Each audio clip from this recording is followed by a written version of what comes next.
on. Get in there, people. Your defense is in trouble. Nketiah in the room. Welcome to the Top 4 podcast. My name is Peter, a delighted 5-star Arsenal fan. I'm joined by Oscar, a Chelsea fan. Running from the left to right. Cole Palmer is dynamite. Sign him up for 8 more years. Chelsea boys are on the biz. Come on, boys. If I can find something to sing about, if I can be as crazy enough to put myself in a good mood, then you can too. Big up everybody in the Top 4 podcast listenership. Big up everyone on the wing. Big up everyone in the Top 4 podcast. Oscar, we got to tell someone off straight away. Away. Really? We got to tell someone off right now. Why? For what? Right what now. did I do, bruv? You're late, bruv. Bruv, I I had technicalities with a dryer, man. Sorry, my bad. With a dryer? Yeah. All right, David Aubameyang. Man them left the water all full up here, so man had to pour that out and then dry my clothes, innit? So apologies. It's a lot of things, bruv. It's a lot of things. But David, how you feeling, man, as an Arsenal fan? 5-0 victory. We're not getting into it. This is the intro, real quick. It's good result. Good result still. Good result still. OSK. Yeah. Actually, before we get into that section, we got a whole lot of comments. Wait there. Let the comments wait for our piece. You know what I like to get into. Sorry, guys. I try to get you in there early. He said no. Listen, because we'll do it after this. Like I always want to try and bring us tradition. Highlight of the weekend. Let's hear it, people. What's your highlight of the weekend? Does it have to be football related? I mean, yeah. Some sort of football connection. I can't even like. Okay. My highlight of the weekend is Mbappe's trademark finish. Ooh. You know that thing that he does, where he just cuts in. He looks like he's gonna go far post, and he pings it near post. Every time I see it, I just enjoy it, man. That's the fact that he's only 24 years old and already has a trademark finish. That's like we're gonna remember for years. That's beautiful, man. I love Kylian Mbappe, man. Great player. I got one. Go for it. Hey, Fury getting popped, blood. It's rigged. It's rigged. The game is rigged. It's rigged, blood. Hey, who won in the end? I don't Fury, give a damn. blood. I don't give a damn about boxing. They gave it to him, bruv. Even though he got popped, blood, he got battered. You got banged, yeah? He got banged, bro. The guy dropped him, bruv. I can't lie to you, man. My highlight of the weekend, watching Man United get battered everywhere they go. United get battered, even in the snow. Anyway, listen, before Oscar, we can get to the comment section. We can get to the comments. Just on what David said there, Lola said, highlight of the weekend. She was in Scotland and she watched Fury get slapped. So, a lot of the Top 4 podcasts, we're watching the boxing on the weekend. I've already made my thoughts clear in the past couple of weeks. Boxing is the most farcical sport.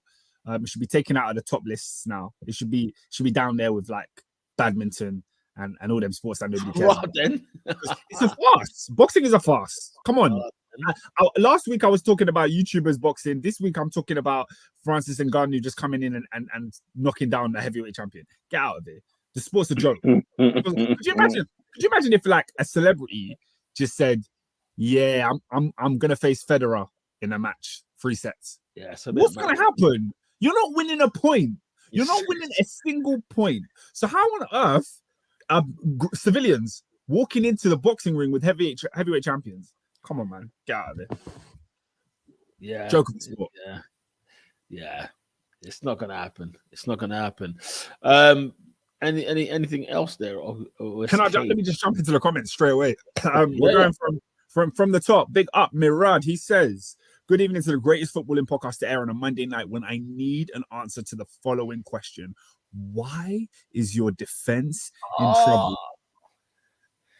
Because Nketiah's in the room. Hey. Let me tell you. We'll get into it. Assad says, told every single person last week that we'd lose to Brentford. Thomas Frank has more wins at the Bridge than Poch. Pathetic club.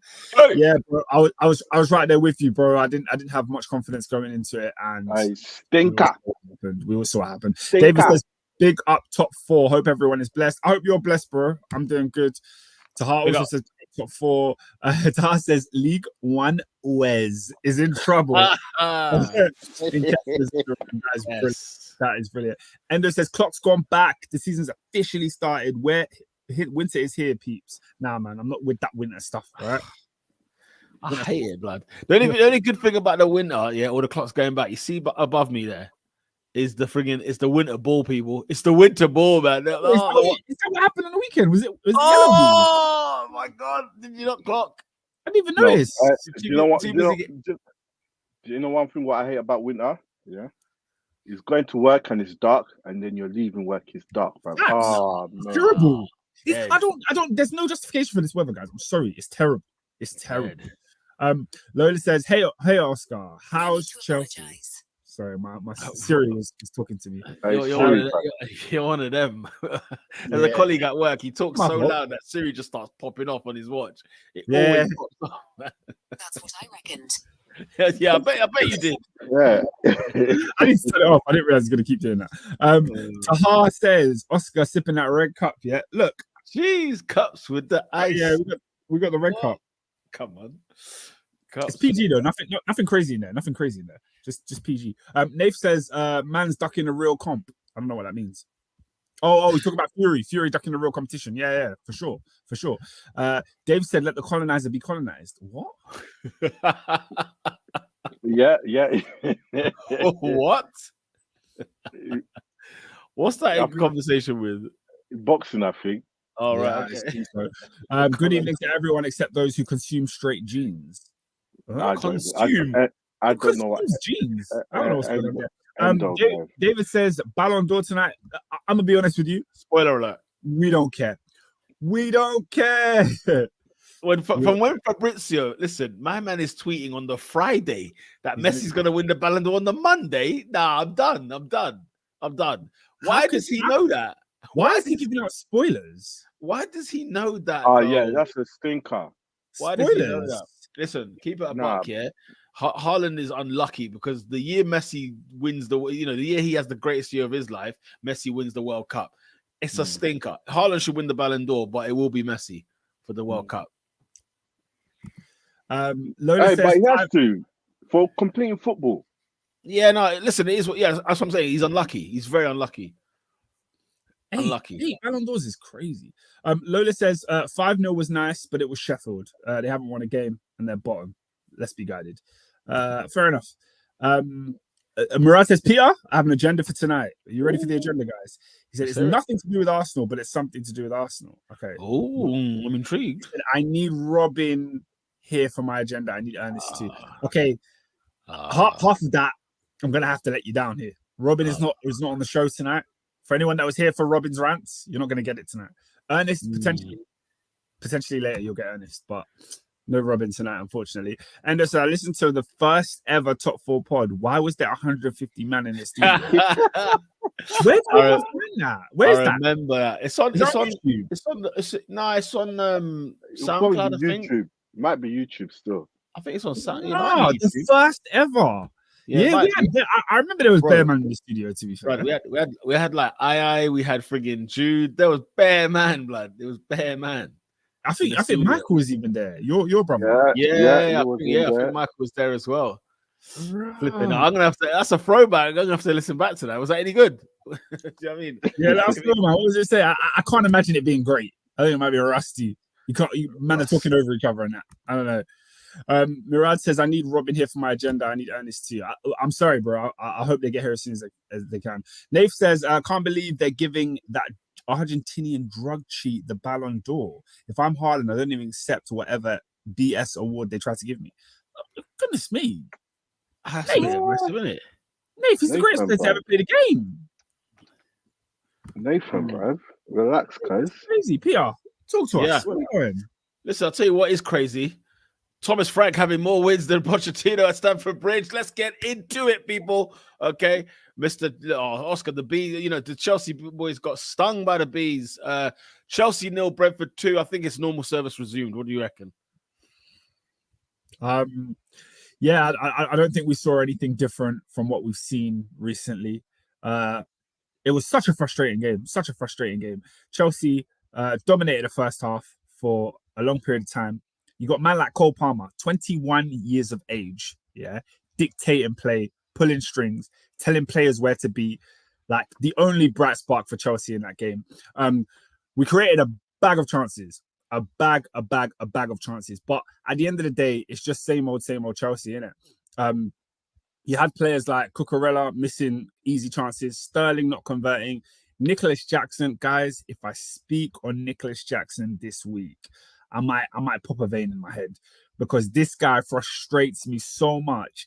And on Saturday, I was at the end of my tether. I was sat next to some guys in the Matthew Harding lower, and they were talking to me about Jackson. I said, this guy's not good. Like, we have a dud. We have a poor striker. He is not good enough to go and do what we need to do to get into the Champions League, let alone winning the league or challenging. Do you know what I mean?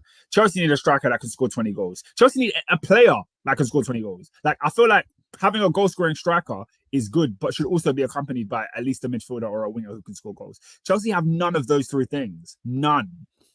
And when your striker is probably shouldn't even be playing in the Premier League, what chance does it give you? I want to be angry at Mauricio Pochettino. I do, because I think he's done stuff wrong. But when I look at what has happened this season and the games that Chelsea have lost or dropped points in, my anger falls at the feet of the attackers. How are you not putting the ball in the back of the net at this point? Like, how are you just not scoring? Like, it doesn't make any sense to me. It doesn't make any sense to me. The way that we play is in such a way that we find it very difficult to break down low blocks. When a team comes and sits in front of us, we run out of ideas very, very quickly. And like I said, Chelsea created a couple of opportunities. Madueke hit the post. Cucurella has a great chance. Sterling has a great chance. But after those dried up, it was really, really bleak. And there's one moment in the game that literally just sums up everything that happened. Cole Palmer receives the ball in the number 10 position. Yeah, he's got two banks of four in front of him. He's got right backs to the right, winger, all of that. Yeah, he's got on the ball, looking at Jackson, pointing, saying, "Move, like make the run." He passes it to the Sassy. He looks back at Jackson like, "Bro, you've got to run," and he's dictating the play, like telling these players what to do. Like, guys, that first half, we played some amazing football, but didn't finish. We had no finish, nothing at the end of it. It was so frustrating to watch. And then when you move forward into the second half, another terrible mistake. Sterling doesn't track his runner. The ball goes in the air and they head it in. And it's so simple. For us, scoring a goal is like trying to get into the eye of a needle. Like, it's the hardest thing that we can possibly do, scoring a goal. But when teams come against us, we just give them opportunities consistently. And Pete, you said something in the group chat that rubbed me a little bit the wrong way. I didn't like it. What did I say? You said something like, "Oh, this performance from Chelsea proves everything that I was saying last week about Arsenal." And I was like, in my opinion, it's the exact opposite. It was the same thing. Chelsea played like really decent football, moved the ball around well, tried to create a couple chances, it worked. And then when we got tired, what do? Make stupid mistakes and give the opposition a goal. Again, 2 weeks in a row, we have just thrown the lead away. We've just given it to the opposition. The difference between you scoring against Brentford and you scoring against Arsenal, you look at it. Look at the goals we gave you as well. I'm with you. You didn't give us a penalty. We earned that. The penalty was barely a penalty. I still don't agree it was a penalty. And the second one, I mean, come on. You could have had those two kind of goals against Brentford and you would have been 2-2. Do you know what I'm saying? We would have won the game. If we had scored against Brentford in that first half, there was no way they were coming. They did nothing in this game, PR. They did absolutely nothing. There was no way they were coming out and attacking us. I mean, listen, they had their players out as well. But look, at the end of the day, like this Chelsea, you could say is copy and paste throughout the whole season, right? And my point in the group chat was simply of the fact that unless Chelsea were given 2 goals, they're not going to score any. And then you're turning around saying that they're going to go and win the game. I mean, it's one of those, isn't it? It's like 6 of one, half a dozen of the other. Yeah, man. And what makes it hard is I don't actually understand how Mauricio Pochettino can arrest the situation. Wait there. He's literally muted himself. Now I'm guessing someone's interrupted him there, John. I got interrupted. What was I saying? I don't remember now. Yeah, you don't know how Pochettino's going to arrest the situation. Yeah, what's he gonna do? What's he gonna do? Like the players he has at his disposal. This is what I think I said this to you at the beginning of the season, Pete. I said Pochettino can only get so far with these players. Now, getting so far is not 12. We should be way better than where we are in the league. Don't get it twisted. But at the end of the day, like when Pochettino set up that team, if we didn't score in the first half, we didn't win the game with the players that started the game, we were never going to win that game because the players coming off the bench, goodness me, did you guys see the subs Chelsea made? No, what were the subs? I watched obviously like match of the day and stuff. I didn't see exactly what was. At 1-0 down, Chelsea brought on Reece James, a right back, Ian Maatson, a left back, Leslie Ogwachukwu, a defensive midfielder, and David Washington. Do you guys know who David Washington is? Yeah, I saw that. I saw that Washington sub come on. I'm asking, do you know who he is? Or some Brazilian don? I don't even know, bro. I've never like. Years old. He's just come off the plane from Ecuador. Nobody knows. Nobody knows who this guy is. Nobody knows who this guy is. How old did you say he was? 18. 18. 18. The guy needs 2 loans and a growth spurt. Like, it's not looking good. Come on. So on one hand, I'm like, yo, Mauricio Pochettino, you got to do better. You got to coach these players on how to make the right runs, how to get in behind, how to do this and that. But, bro, when the ball falls on the plate to the feet of Cucurella, like, just score. Just score. And I'm not even going to sit here and talk about, we should have had a penalty. Sterling got fouled. I don't care. It shouldn't take a bogus penalty for you to beat Brentford at home. It shouldn't. No. It shouldn't. The problems at Chelsea are much deeper than a referee not giving us a penalty. I mean, listen, look, Chelsea had 17 shots, 2 of them on target. That's not good. Brentford had 7 shots on. So Brentford had 7 shots and 5 on target. You know what I'm saying? So there you are. There you are. There's Chelsea. I mean, at the end of the day, like, I tell you what though, like we're not finding out now that Chelsea needed a striker. We're not finding that out now. Do you know what? We've been knowing that. Exactly. Exactly. And that's why it's a bit like it's Oscar must feel redundant because it's like, well, what else can I say? Like we know well this is what it's gonna be. Honestly, from now until January, I don't know what to say to you guys. I don't know what to say because the next 5 games, we will probably see the same thing. We'll probably have decent patterns, get a ball in good positions, have a few chances in the box, and somebody is not going to finish their food. And what am I supposed to do with that? Do you think you're better off without the ball? Let's say, because I think you got Spurs next, and I think you got like City, Newcastle, teams like that. You got some horrible fixtures, right? Brighton, United, all that lot. I wonder if those kind of games work in your favor because Pochettino said in his pre-match against Arsenal, I mentioned it last week, that it's easier to coach this game because the motivation is there, and they're the games I actually want to. I prefer to manage these games. Obviously, you got the 1-1 draw with Liverpool, at the start of the season, which looks like a cracking result now. I mean, it's always a cracking result to draw at home. We should have won that game. And there you go. But like, I look at Chelsea's wins. Who are they? Was it Luton? Who's the other one? Our wins on Luton. There's another one in there, surely. How many games have we won? No, Oscar, you've won games, man. No, we've won, but like, bro, you've won 3 games. Good grief, that's still poor. 3 wins. 3. All right, so we beat Burnley and we beat Fulham. Burnley and Fulham and them, man. Look, I don't know, man. I mean, I'm just wondering whether it's a case of City, United, Spurs, Brighton, them kind of teams there. Will Chelsea perform better? We'll see. It's your next 5 games, horror show games, but it might work better in Chelsea's favor. Is there anything that's making you think? No. Like I said, I was saying this to Assad last week. I was just like, bro, like the time for playing well has gone. Like you play well in the first 4 or 5 games to figure out who you are. Now it's the time for results. So what does it mean to me if we go to the Spurs Stadium, play really well, and leave with a point? Like, what does it really mean? That in the grand scheme of Chelsea's season, it doesn't mean anything. We are far behind the list. We are 10 games into the season, and we've won 3. We have failed to win 7 games. That's pathetic and is not the standard of Chelsea Football Club. And I don't care what players we have. It's worse than the players we have right now. Baraka says, all these good patterns of play mean nothing if we can't score to save our life. 3 wins in 10 games is relegation form. I mean, look, Assad says, please tell me the difference between Poch and Potter. How is it October and you've lost 3 home games already? I don't feel like we were this creative under Potter. I'll be honest. I feel like Poch has been very unfortunate. That doesn't mean he's been flawless. That doesn't mean he's without blame. But I think he has been unfortunate in many of the games because I don't like that Brentford game. What can you really say about Poch? Like in the first half, the guys need to put the game to bed. When it came to the second half, we struggled. We didn't create anything, and that's maybe to do with the whole thing of Poch can't break down a low block. Do you guys believe in that theory? Because it's a big thing that's going around Chelsea Twitter at the moment.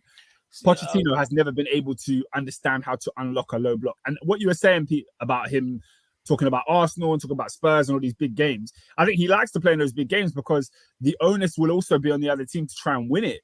When the onus is on them to come and sit back, like that's a blueprint at Stamford Bridge. I'm just going to sit here and let you try and break me down. Try it.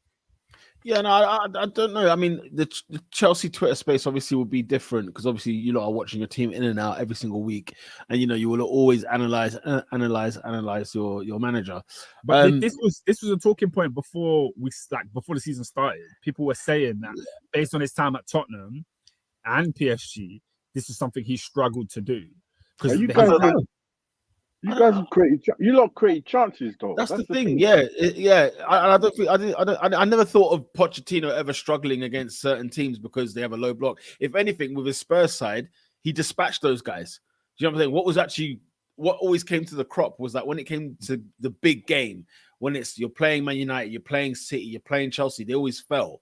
And like I don't know, I'm always of the opinion that he'll beat the teams he should beat. And you're creating a lot of chances. That's the truth of the matter. Like, you don't have no strikers. Like, you got nothing up there, but you're still creating. And I don't know. I just feel like it would have taken him a little while, obviously, to get settled in because he's got 105 players. So obviously, he's got to try and figure out like what's the best 15 and rely on those 15. But too often, I mean, I don't know, Oscar. You would tell me how many players week to week do Chelsea change? Every week it's like it's 3 changes, it's 4 changes, it's 2 changes. It's like, man, that would drive me nuts. The amount of changes there are per week. But it does drive me nuts. But they're forced changes. It's not like Pochettino's out there tinkering for the sake of tinkering. Like he makes changes when players are not available. You know what I mean? Fine. So it's one of those ones. So you guys are saying that Chelsea create chances. Well, if I look in the league table for chances created this season, the teams that you'd expect to see there, Brighton are at the top, Newcastle are second. Oh, sorry, I've accidentally filtered the seasons here. I knew Brighton were top. I don't know why, but I just knew that. Newcastle second, then followed by Liverpool, City, Tottenham. Then beneath them, Brentford, Everton, Aston Villa. Chelsea come 9th with 21 chances created. So where are we in that list? You're not in the top 10. Hey! There you go. There you go. Arsenal are 14th with 13. That's big chances, though. That's not chances. That's big chances. Hey, but and we're second. It makes sense because one thing I was talking to some of my Chelsea fans later. Obviously, we'll get onto the Arsenal game later. But you take a look at Nketiah's 3rd goal. Nobody created a chance for him. He took the ball and said, "I'm smashing this home," and there is not a single player in Chelsea's ranks that can do that. There's not a single. I was so annoyed at what happened at Chelsea that I sat and watched matches a day on. I think it was yesterday. I watched it on Sunday afternoon, and I watched how every team scored, and I looked at all of them and I said, "That's not a chance created." I watched Semenyo's goal for Bournemouth. I said, "Nobody created a chance for him. He just took the ball and scored." That our players, no one has that ingenuity. No one has that guile to take the ball from a non-effective position, dribble past the man and bang it top bins. No one in our squad can do that. The closest we got to that was Madueke hitting the bar in the first half, where it was an excellent shot, an excellent opportunity, but he just missed it. So, overall, as much as... Go on. No, I was going to say overall, I think with Pochettino, nothing to panic at all. I think, and you look at it, look at the way everyone's talking about managerial situations at the minute, and no one's talking about Pochettino because everybody gets it. There's something, Chelsea is a whole situation in and of itself, but we're seeing positive stuff from Chelsea, and I think sometimes you got to come away from the game in the emotional state and then look at it for what it is and say, look, this is where we were last year. Here's where we are this year. And we're better than we were last year. That's one thing I will say about Chelsea. They're better than they were last year. Oh, so God, the bar is in hell. Listen, but the bar is the bar. At the end of the day, like Pochettino's up against what was his predecessor. I don't think we're up. I'll be real, TP. I don't think we're up against last season's Chelsea at all. And the reason why we're just trying to get as good as we can be, but I don't think you can compare us to last season's Chelsea because number one, we have a new manager, so it's completely new. It's not like it was Graham Potter against himself. But number two, half of our squad is brand new. Like if I look at the squad that started on the weekend, you've got Jackson, you've got Palmer, you've got Noni Madueke, you've got Caicedo, you've got Axel Disasi, you've got Levi Colwill, you've got Robert Sanchez in goal. That's of the starting 11. That's how many fingers am I holding up? That's 9 players of the starting 11 that weren't there last season. So Madueke was there. Madueke was there, but I get your point. Madueke started like 3 games last year. Like, fair enough. Barely. No, but that's the point though. But the reason I'm saying you can compare it to last year because obviously you got a new manager in because last year was not good, and so last year is not good on any metric. There's no need to compare to last season, in my opinion. But you're heading in the right direction from then. What direction?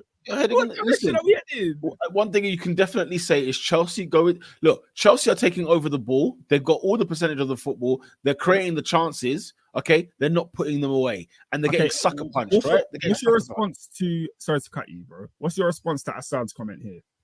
Let's see. Creating what? We don't carve teams open. I agree.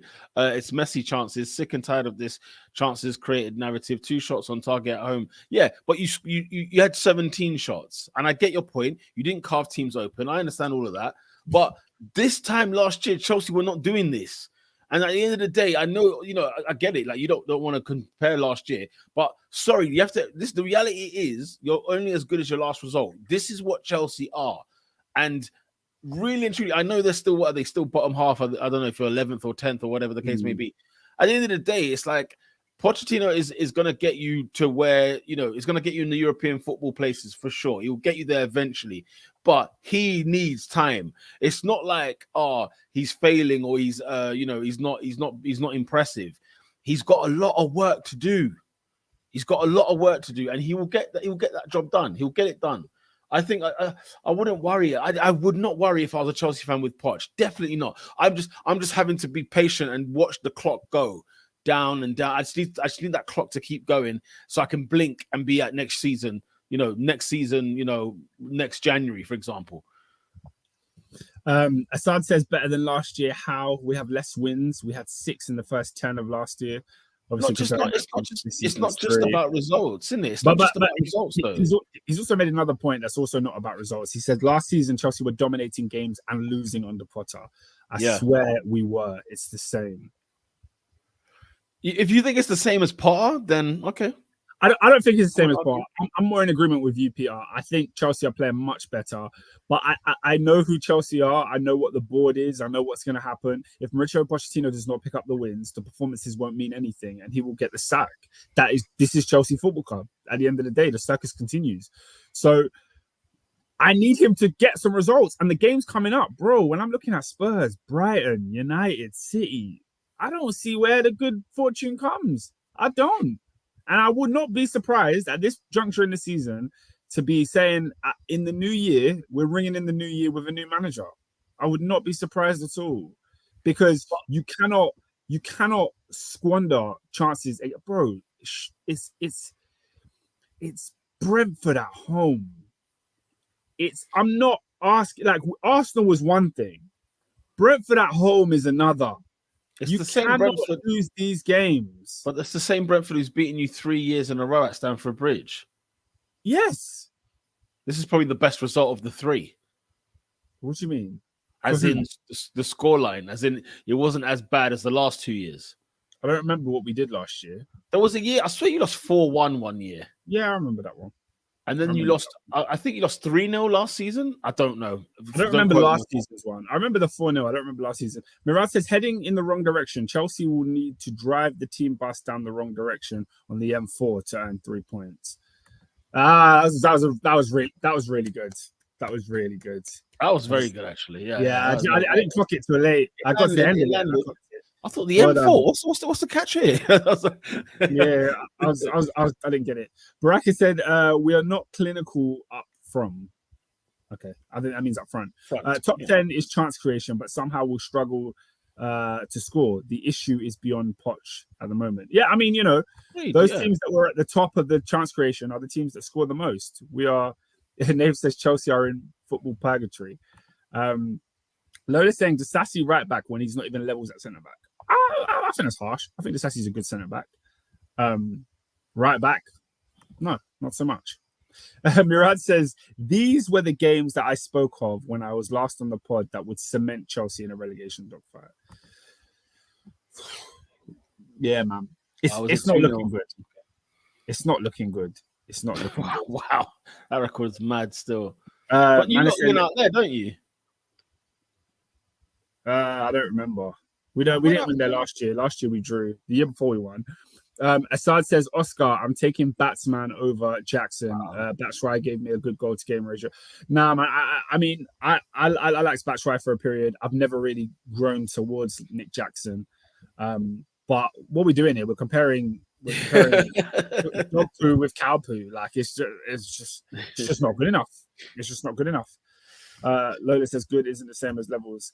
Guys, is there a way out for Chelsea next week? Yeah, time.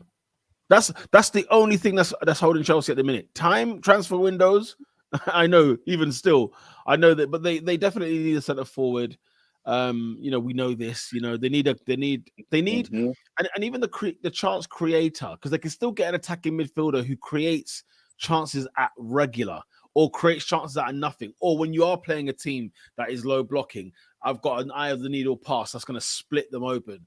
One of the things that I think people forget is that, you're like your Kevin De Bruyne's and what else. What they're very good at. You don't think City play low block teams every week? Everyone goes to City making sure we don't get battered, right? So you can imagine what they do in order to make sure they carve it open. You got to be quick with the football. You got to have that pace. You got to have the I don't know what the term is, but Wenger was so good at it with Arsenal, whereby players just all telepathically knew where they were.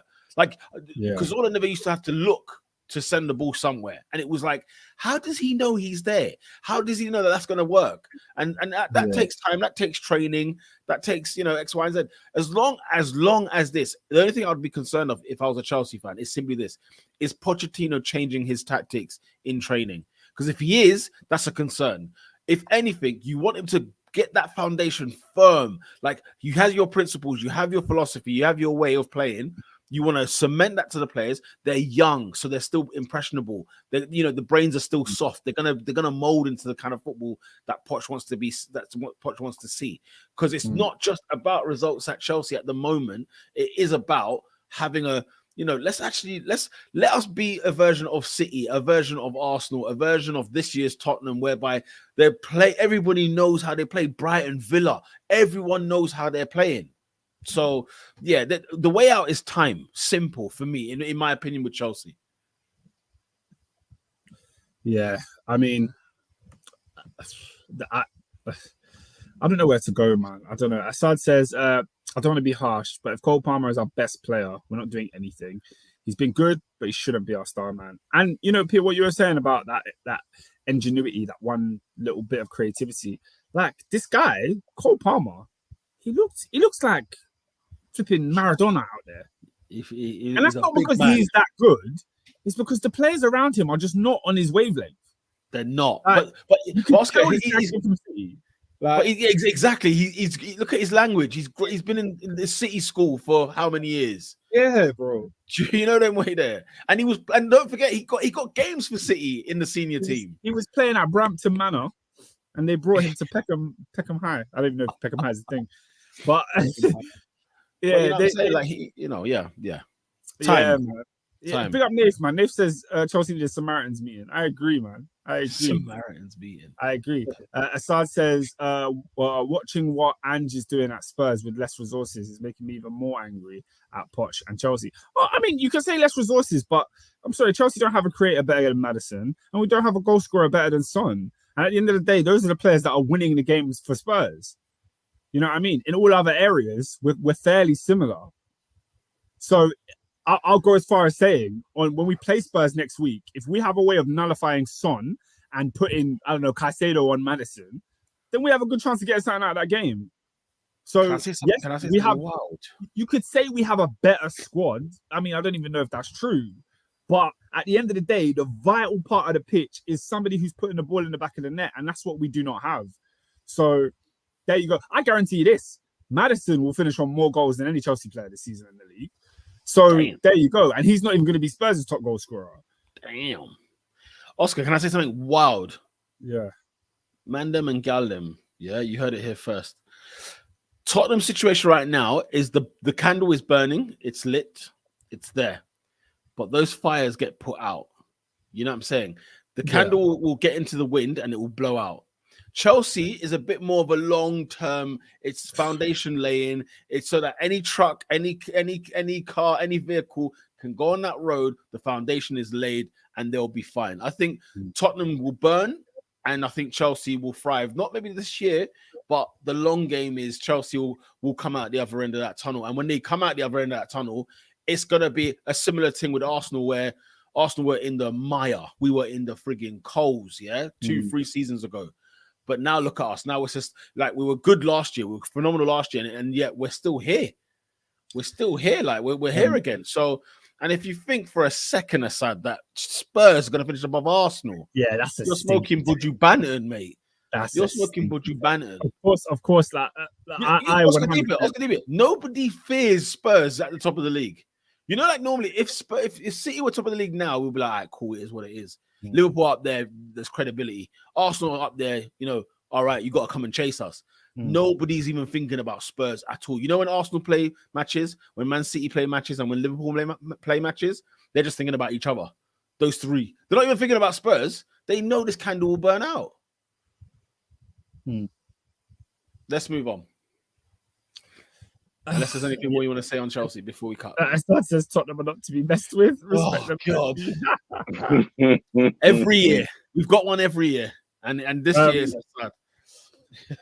Nah, man. I guess my final words on Chelsea will be we play Blackburn in midweek in the League Cup at home. So that should be a win, right? Right? Yeah. But if they turn up with a low block, what are we gonna do? We don't know how to do that. Quality prevails at the end of the day. Like low block is one thing, but blood, you man are playing manner from the Championship, blood. But we don't have quality PR. That's where I'm like, okay. If Chelsea were in the Championship now, where do they finish in the league? Pete, what are we doing? Of course we win the Championship. Well, you said that we ain't got the quality. I'm just saying you've got the quality. Yeah, that doesn't mean you're gonna win a cup game, does it? No, of course. Listen, all right, fine. If you want to go down this road, fine. But at the same time, Chelsea have got much better quality than Blackburn. They will beat Blackburn at home. Lola says, Pete, the comments are taking us towards the north side of London. Okay. She says, Spurs, I still think will get top 5, but their squad is ass. Sarr and Bissouma are gone in January. Maddison loves an injury. Son loves a purple patch. She also says Richard is rubbish. But who replaces those midfielders? Will it be Skip or Lo Celso? It's just not enough. It's just not enough. So aside, I don't know, man. I don't know if anyone else in the comments thinks this Tottenham thing will last, but I'm pretty sure I can guarantee all of you on the panel here don't think that. I don't say that right now. If Spurs finish 5th, that is a great season. Great season. I mean, great. I mean, like overachieving, great season, monumental season. Manager of the month. I mean, manager of the year.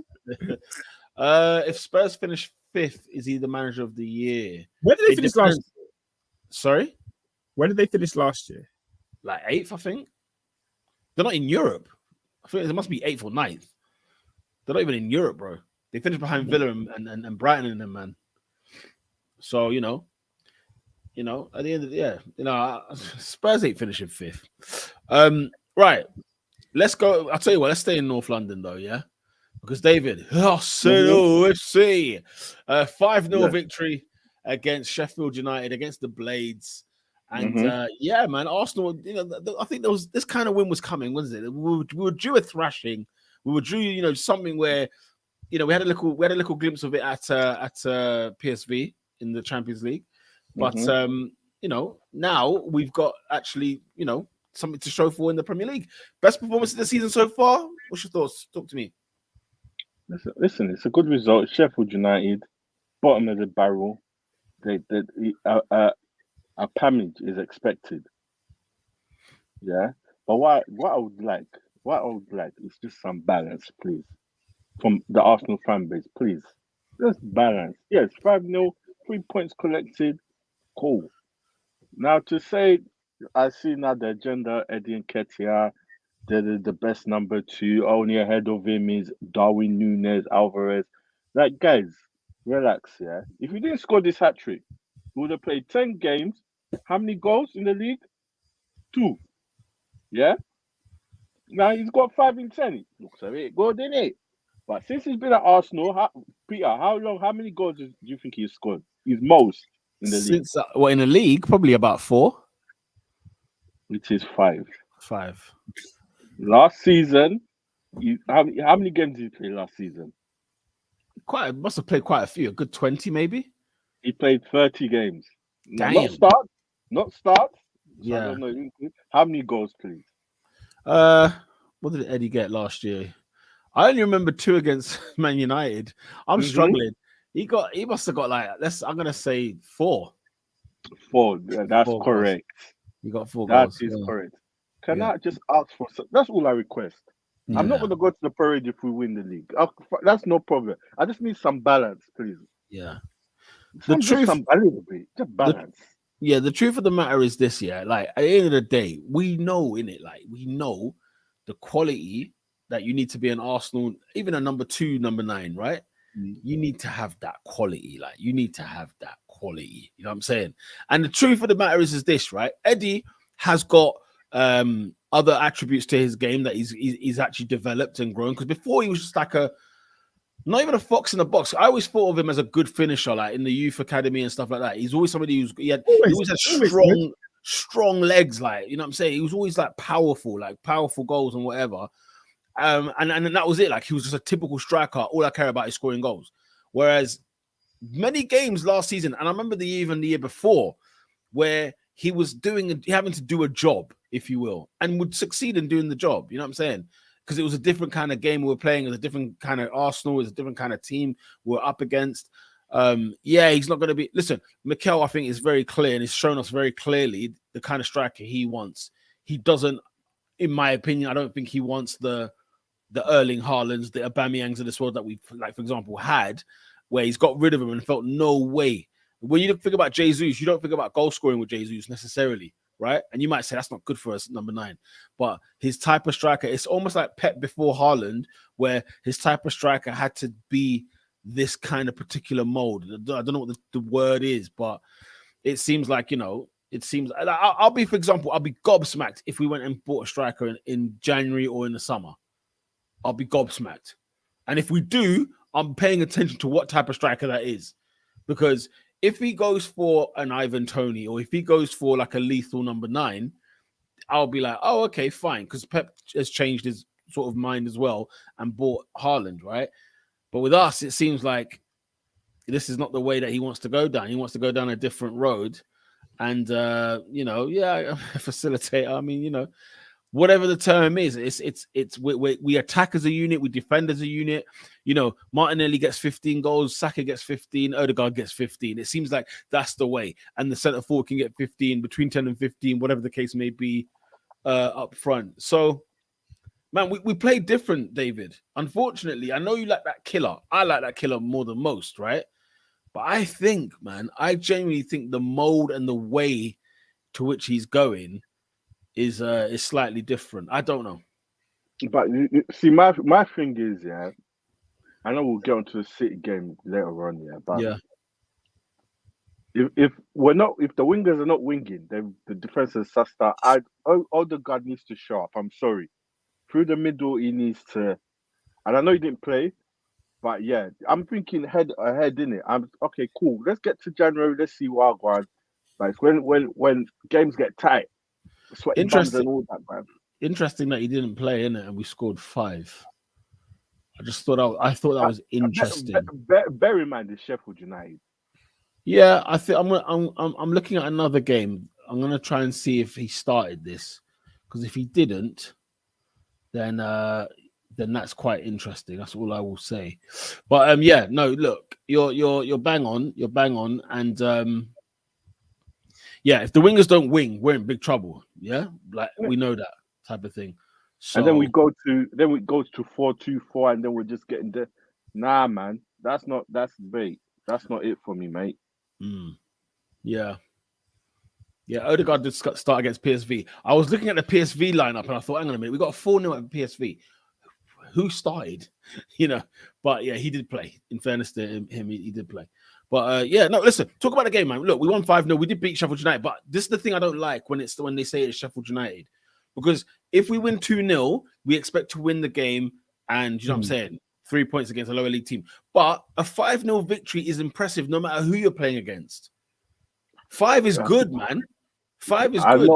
And bear in mind, 4 of the goals were in the second half. We went into the game at halftime 1-0. So it wasn't like, huh? Brother, I hear you. I'm not poo-pooing the performance. Like it's Sheffield United, bro. This is bottom of the... Mate, are they going to get 10 points?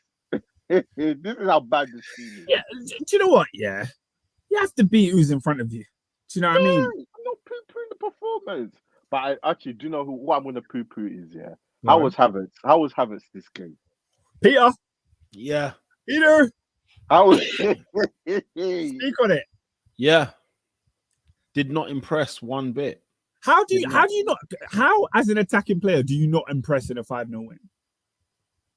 Because I remember this. Chelsea played Norwich, right? And we won 7-0. Havertz played up front. No goal, no assist. Is that true? 7-0. Guy was meaty. How? I'm gonna blame Mikel on this one. If I have to pull on someone, let me blame Mikel on it because Havertz playing, I think, on the right side of the free, yeah, in the midfield free, and we haven't seen him play in that position at all. Oscar, bear this in mind, David, as well. Like, bear this in mind. You're a new player, right? You've come from Chelsea, where it's been a kind of a, it's not been great, but you've had a great time there as well. You've won the Champions League, blah, blah, blah, blah, right? But a lot of people couldn't wait to see the back of you when you left. You come to Arsenal, a team that was fighting for the title last year, were so close to winning that league last season, and they're looking at ways to improve that, and they say, we select you. We need you in this side in order to help us improve. And then when you do come, you play as a false 9 for Arsenal. You play as an inside, what's it, like a left centre mid for Arsenal. You play a right centre mid for Arsenal. You're dropped after you've been adored by the manager. Then you're brought back in. I am gonna say this, like, it's October, isn't it? I know we're creeping into November. It's November, Peter. It's too early, cuz. I've got again the judgment on Havertz is the judgment on Havertz for Arsenal is too early.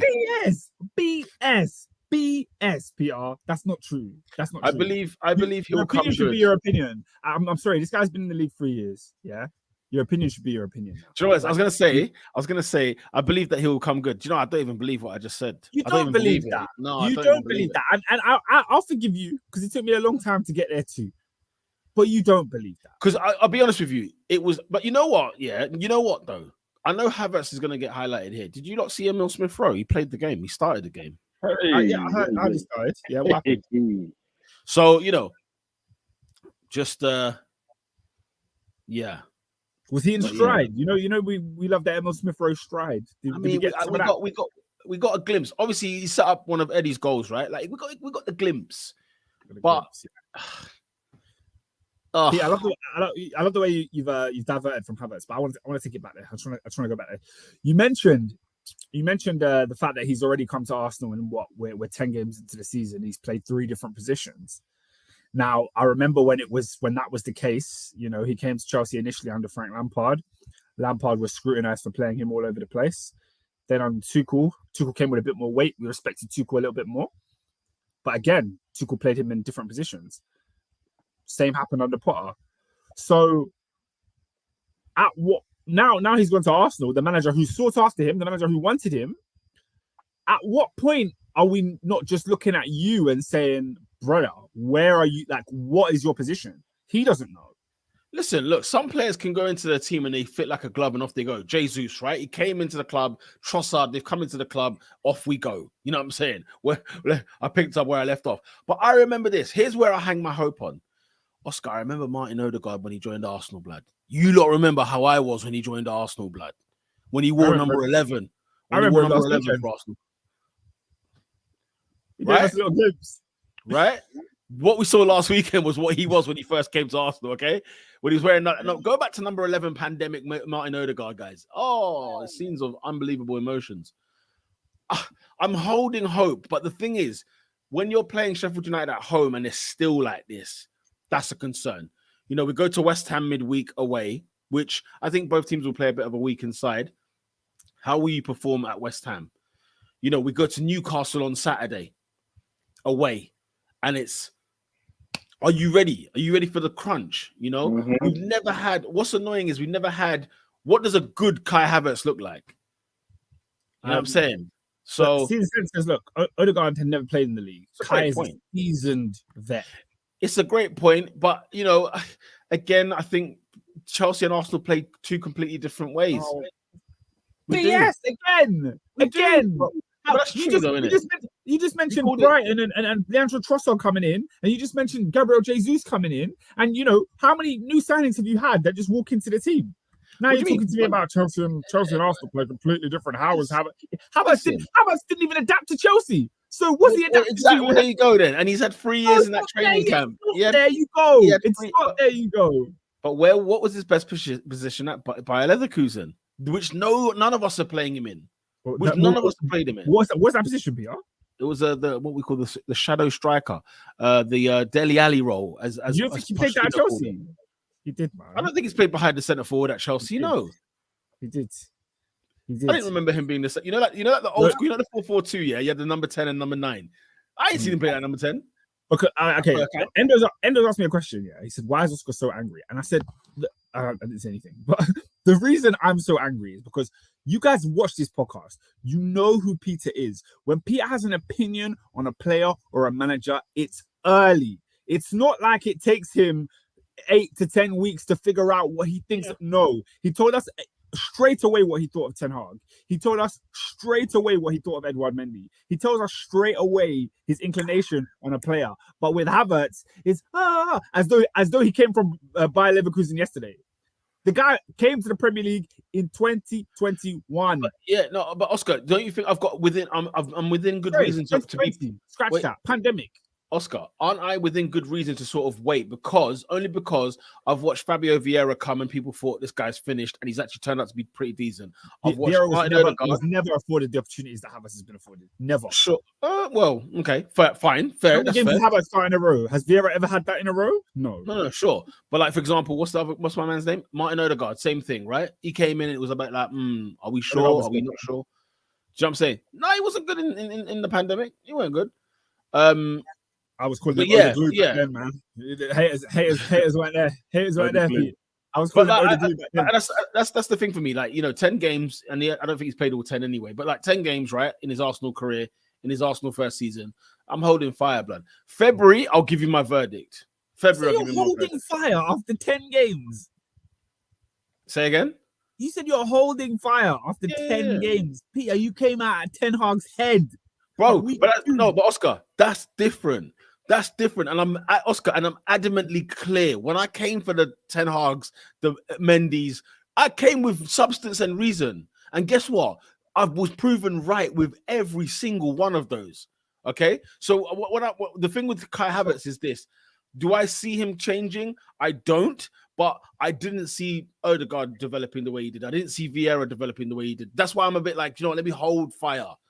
I'll hold fire for now. February. Ask me in February. Caesar Sense says Kai must have somebody's family hostage because he's getting defended so well. Nave says, Oscar, speak the realness. Kai is more of a concept than a reality. He's a figment of your imagination, Peter. That's what he's saying. Lola says, Havertz will never be good enough. Only people want to pretend to think otherwise. He's not good enough to build around him. He's just an entire team to work around him for him. He needs an entire team to work around him for him to work. Havertz is IU levels. I don't know if that's Jordan or if that's Andre, but either way, it's not Arsenal level. Even Vieira, who I didn't think was good last season, but he showed glimpses to say, I could see what he could bring. Havertz is an experienced piece of trash. Endo with a great comment. Peter was Emery out after week 2. Yeah. Well, okay. Have I regretted that decision? Yes. Yes, I was out early doors because if you're sacking Wenger for this, then what the hell is this? That's my talk. Now, but the guys that come on, bro, like Eddie, not majority. There's a large cohort of Arsenal fans that want Eddie Nketiah gone from the club. Yeah, sure. But even he got a hat trick. You know what I mean? Yeah. And some of them watched the hat trick and are still like, yeah, that was great, but you need to go. Mirad said, I saw the hat trick, but thank you for your services. What is concerning on the Havertz front is he's a confidence player, isn't he? That concerns me. Big man. Because on your worst day, you're never gonna arrive for us when we need you. On your worst day. Once you start saying confidence player, that's a concern. Yeah, it's a concern. No, I'm done with you, bruv. It's a concern. Even when you don't have confidence, you need to have vim, bruv. You need to arrive. You need to arrive. You know what I'm saying? I can have no confidence whatsoever at work. You better believe all my jobs are done. It's not for debate, is it? You better believe everything will be done. So I have no confidence at work. That's crazy. Listen, yeah, even if there's no confidence, I'm feeling low. Yeah. But here you go, sir. Everything's done. Lola echoing the sentiments there. You know, Eddie definitely needs to be sold, but at least he has a use. Nath coming in there saying, Nketiah got a Prem hat trick before Martial and Rashford. They don't want to talk about it. At least even bringing up Martial was a bit useless. At least if you're tall, bully players, man, he can't. Don't worry, give him February. I'll give it till February. You worry. Yeah, and I think he will improve between now and February. So let's wait till February. What's improved? Because I know you Arsenal man. You'll be talking about pre-assists. Being effective in our team. That's an improvement. I remember that. No, they went crazy over that layoff against City. They went crazy. Yeah, they glazed over that. But that's the thing, though, isn't it? Like he's getting scrutinized so aggressively, where you just think, okay, like it's justified. No, don't say aggressively. Don't say aggressively. No, in the sense of when, for example, an Arsenal fan will talk about his the way he was in that game against Chelsea, the Man City situation. What happens is somebody will mention that he did something in that game, and then the other side come for him in a sense of like, look, Arsenal fans overhyping about what his impact against Man City. It's like, brother, like when he does well, he still doesn't get the flowers. You know what I'm saying? He's not been poor all season, by the way. He's just had a few 6 out of 10 performances. That's all. It's not that deep.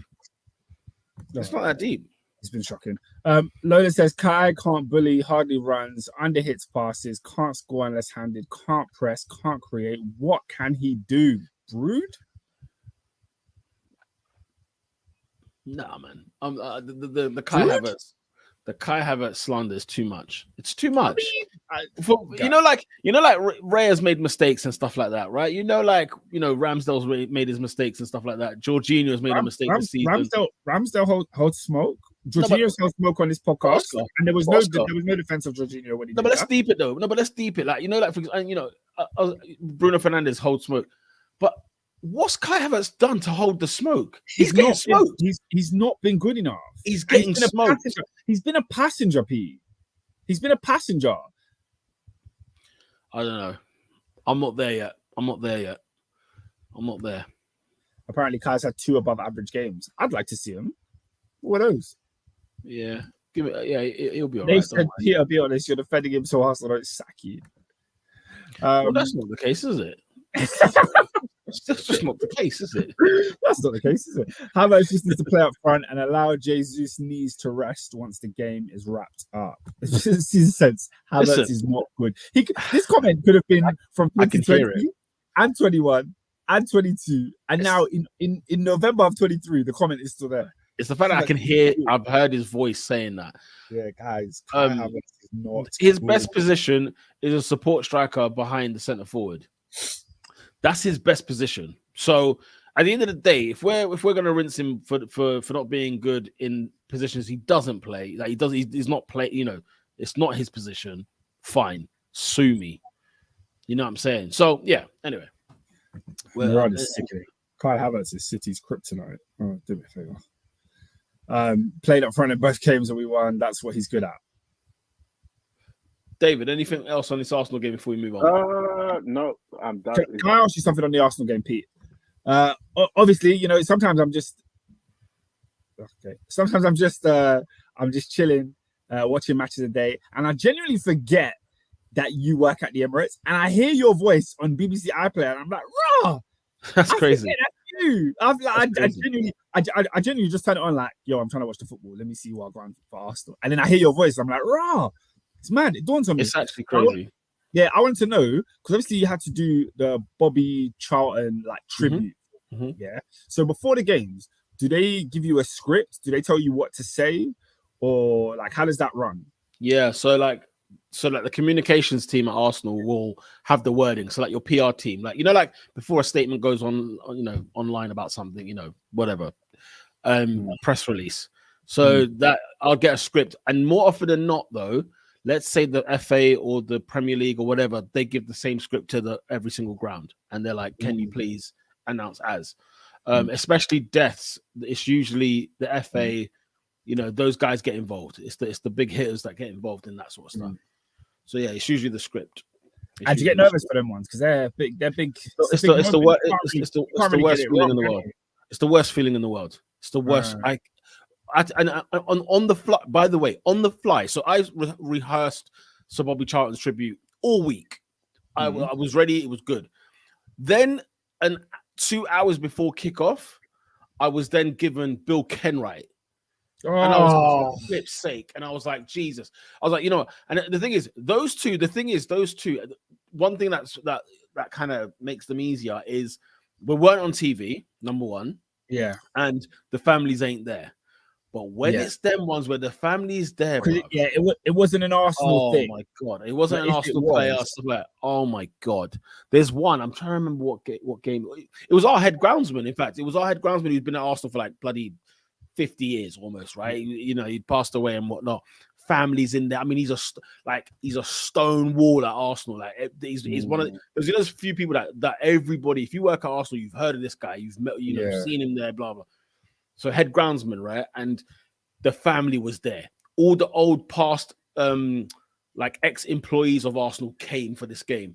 All of this, my boss, like my big boss, like the director, was like very close friends with him, and you know, had him as a direct report for the club. And like that was the worst because we were live on TV, all the family were there. And this was specifically Arsenal, so it was a staff member. And Arsenal fans, if you're in the know, like Arsenal fans would know the name and stuff like that. And I remember doing that, and I just said, Lord, like, put me out of my misery. Do you know what else I hate? And I'm going to be doing it in 2 weeks' time. The friggin' Remembrance Sunday game. And we're on the 11th of November as well. And there you go. Especially because the script is like old English. It's like, if I ever send you the script, it's very like old English because it's the same script every year. Oh, you have to read it in Churchill's accent and that. No, I mean, I'm not going to give it the full church. You know what I'm saying? I'm not going to give it the full Churchill.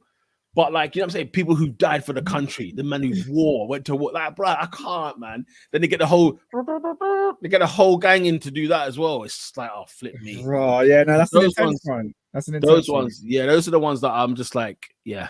Those are the whenever someone dies, I swear I'm not gonna lie. I always think about, I'm like, right, okay. Because as soon as Sir Bobby passed, and as soon as Bill Kenwright passed, and who was the other one? The Maddie Cusack for Sheffield United, the female player. As soon as someone dies, like of some significance, straight in. Oh, great comment just come in. And they've said they're going to make you wear a poppy as well. Miraj says, Peter, in our next home game, can we get a Friends anthem? Yeah. Do you know what? I was gonna do it because I swear it happened. It happened. Yeah. I was thinking, why didn't I play it on Saturday? No, When did it it happen? start? It was Saturday night. It was Saturday night. Yeah, it was. Murad, you better believe the Friends anthem is being played. Are you dumb, guys? This in terms of celebrity. Oscar, no celebrities hit me like this. I'm not even capping. I'm not even capping. Do you know why? Because Friends is such an important part of my life, right? The whole, like the sick, Oscar, right? The Friends in general has fabricated a lot of my childhood that it is ingrained. Any Chandler joke, any joke that comes on TV, I can recite that joke back, right? Yeah, we know it. And I tell you, I can't even watch videos of him now. I can't do it. Is it? That's where I'm at. So like, do you see the one I posted? So like I started to watch and I took it off. Bro, it's emotional, bro. I took it off because I couldn't. And also I forgot. Stupid, right? I forget people like in Friends die. Like that didn't register to me. It didn't register to me that these men die. But Pete, he's 54, blood, and he's 54. It's not like, bro. It's not like man's old. Like he's the worst 54. The worst thing now, wifey's watching interviews of like Matthew Perry and whatnot. Yeah, like, I can't do it. When he was going through like all these stages, obviously he wasn't well and stuff like that, and this, that, and the other. And I'm just like, no, I don't want to see this. I don't want to, like, I can never watch anything serious of Matthew Perry because of what we know his life was like outside of Friends. His life was horrid. Especially during Friends. I think we watched a documentary one time. I just remember us in the house. We watched a documentary of like Friends in its entirety and like what was going on behind the scenes in each season. And I remember thinking, it didn't register to me that he was actually that unwell until you look at every season for season, and he was like, and now I see it. Like when I look at the clips back, I'm like, oh, he looks a bit skinny. Now it's a joke. Now it's a joke. Like there was an interview Benita was watching last night, and he sits there because I'm listening. Like I can barely watch it, but like I can't take my eyes off it. And it's when he's like, he was saying, I'd watch back the seasons and I would know what I was on that season. Yeah, I know what drink that was that season or what drug that was that season, and you're just thinking, Jesus. And then to hear how he's passed away, I just hope it was an accident. Like the ones, I just hope it was an accident because obviously, he drowned in his bathtub. Sad, didn't it? It's just sad. Agree. Honestly, Friends is if it's not number one, it's Mount Rushmore without a shadow of a doubt. I think I don't think there's a better TV show. Period. And I know people are going to argue, people are going to disagree. You're going to have your opinions, but I don't think anything is so elite. It's so elite. Like that. Nothing hit like that. Nothing hit. No, it was crack cocaine, blood. That hit was different. Was like opioids and AIDS. Lola says, "You man need to watch the Friends bloopers. I used to do it all the time. It's so jokes. Yeah, I've definitely seen a few reels of that." But to answer the question, are you mad? The Friends anthem is getting without a shadow of a doubt, guys. You know me, man. And there's a Big Bang Theory that's disgraceful. That's disgraceful. I hope you're not saying you're not saying it's better than Friends. I hope you're just saying Big Bang Theory is good. That's what. Yeah, listen, I'm a big. You think it's better than Friends? You're crazy. I like a Big Bang Theory, but what's it called? Definitely not better. Definitely not. I'm struggling what ties with because Friends had a run as well. Like obviously all these sitcoms. We love Fresh Prince. We love, I love Everybody Hates Chris. I love stuff like that, and I love Everybody Loves Raymond, King of Queens. I mean, we could be here all day, but like, there's certain seasons when it turned, bro. In Friends, it turns late. It turns late, bro. And even then, when you don't watch those new episodes for a while, and you go back and watch them, they are funny. Okay. But season 1 to 6, elite stuff, man. Anyway, but Pete, the comments have gone into a TV show frenzy, so we got to let them have their moment. Nave says Big Bang Theory is the most overrated show ever. Lola says, of course, Endo is a Big Bang Theory fan. He rocks skinny jeans and has bad taste. Damn. Shout out to Wallowitz. Oh, Scrubs in the Bills. Guys, if you've never watched Scrubs, Scrubs is one of the greatest comedy programs of all time. I will say this, Oscar, on Scrubs. I'll say this real quick. Dr. Cox has got to be the best character in sitcom. No. He's up there. No, Oscar, he is fantastic. He's very good. He's very good. Elite, bro. Nave says my wife and kids is better. This is where we end. Listen, as a black man, if there's one black show I didn't like, My Wife and Kids. Why? Why do you not like it? That's crazy. Do you know why? Because obviously I never watched it when it was hot at the time, and then I've started watching it like later on in life, and I just don't find it funny. I actually don't find it funny, and also I find it a bit like too childish. I should have watched it in its time. I'm too grown for it. You see, Friends, yeah, kids were not supposed to watch it really, but they could. Yeah. But a grown man can sit there. I mean, look, I'm on, well, there you go. Okay, fine. My wife and kids is cheeks. All right, fine. There you go. Hey, Nave says shout out Jungle Run. Big up Jungle Run, man. Big What's show. Jungle Run? Jungle Run was a CBBC show. I don't know how he got himself onto kids shows. We were talking about sitcoms, but Nave took himself there. Season Sense says Dr. Cox over Chandler Bing. That's too soon. That comment is too soon. First of all, that's too soon. Ernest, you need to friggin' repent. Yeah, that's too and soon. Secondly, I also don't agree. I don't necessarily listen. Like, it's tough. It's tough. Yes, of course, it's brilliant. But he's almost like a side character. Lola says, I will say, My Wife and Kids is one of those that you need nostalgia lenses to rewatch. I love it, but it doesn't hold up like that. I think My Wife and Kids reminds me of like a Disney Channel type show. It was like very childish humor. So yeah, man. I don't know. Like you're saying, you need to put yourself in that childlike mindset to enjoy it as much. Like I wonder if like Sister or like Moesha is like that in that ilk.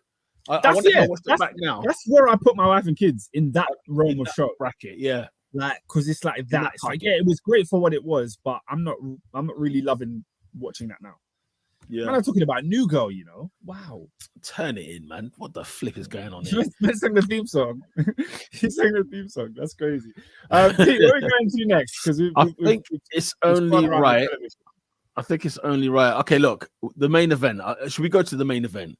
Because let's go to the main event. Let's go to the main event. Let's just get there, shall we? Okay, because we saw Manchester United hold 3 against Manchester City.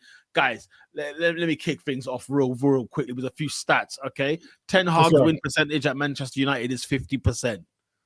Okay, it's 50%. Okay, Mr. What's his name? Erling Haaland has scored as many goals, I think, as Manchester United. I read this, but I don't know if it's true. It doesn't sound true, but apparently he's got as many goals. That doesn't sound true. I don't know what they were saying, whether it was this season or whether it was it was something ridiculous like that.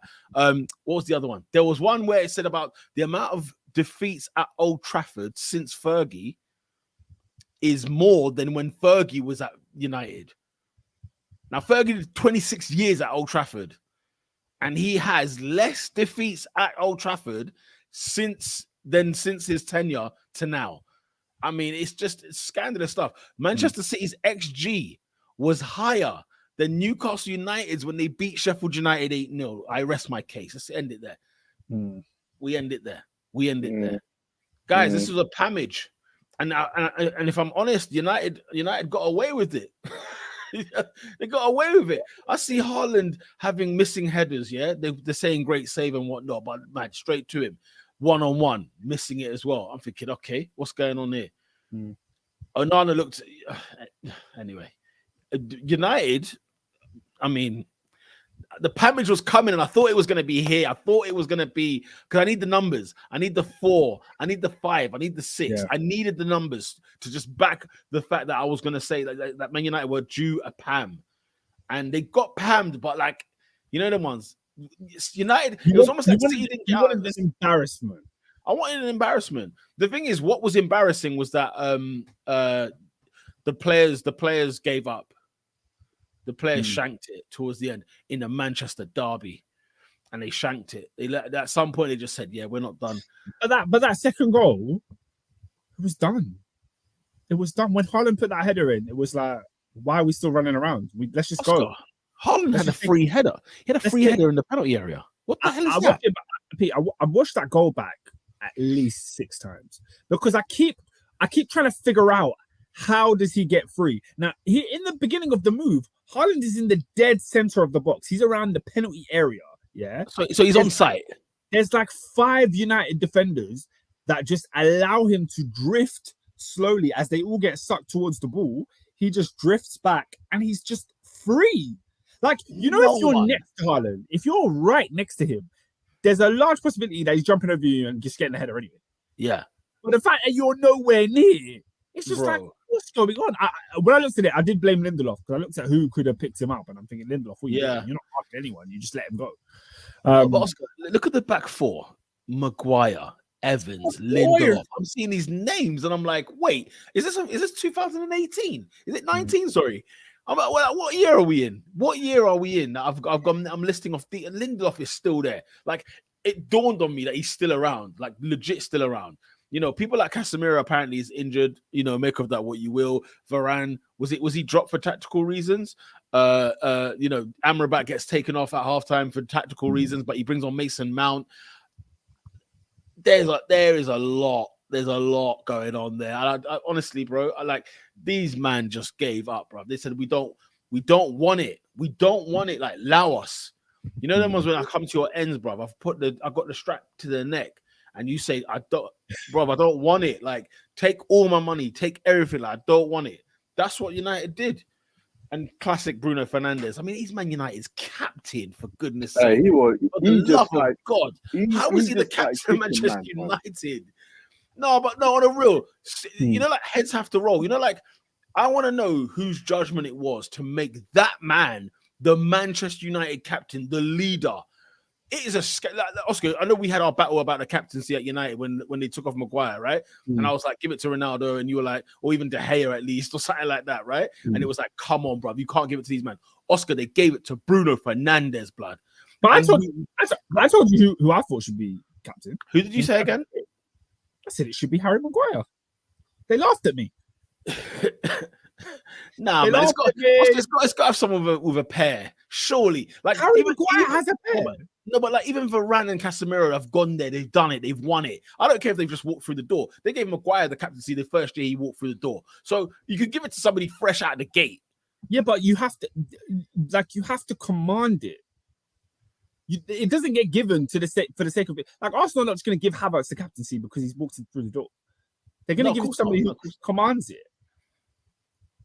So, but, yeah, it's a friggin'. I mean, I've got 10 reasons why Ten Hag should be sacked. Do you know them ones? 10 reasons why. You know that Netflix series, blood. Yeah, like on a real. Yeah, yes, David. It doesn't matter who the manager is, bruv. Why honestly, bro. As I said, I strongly disagree with that one. Stuff off the pitch affects what happens on the pitch. Bro. Nah, man. Strongly disagree. Nah, man. Strongly disagree.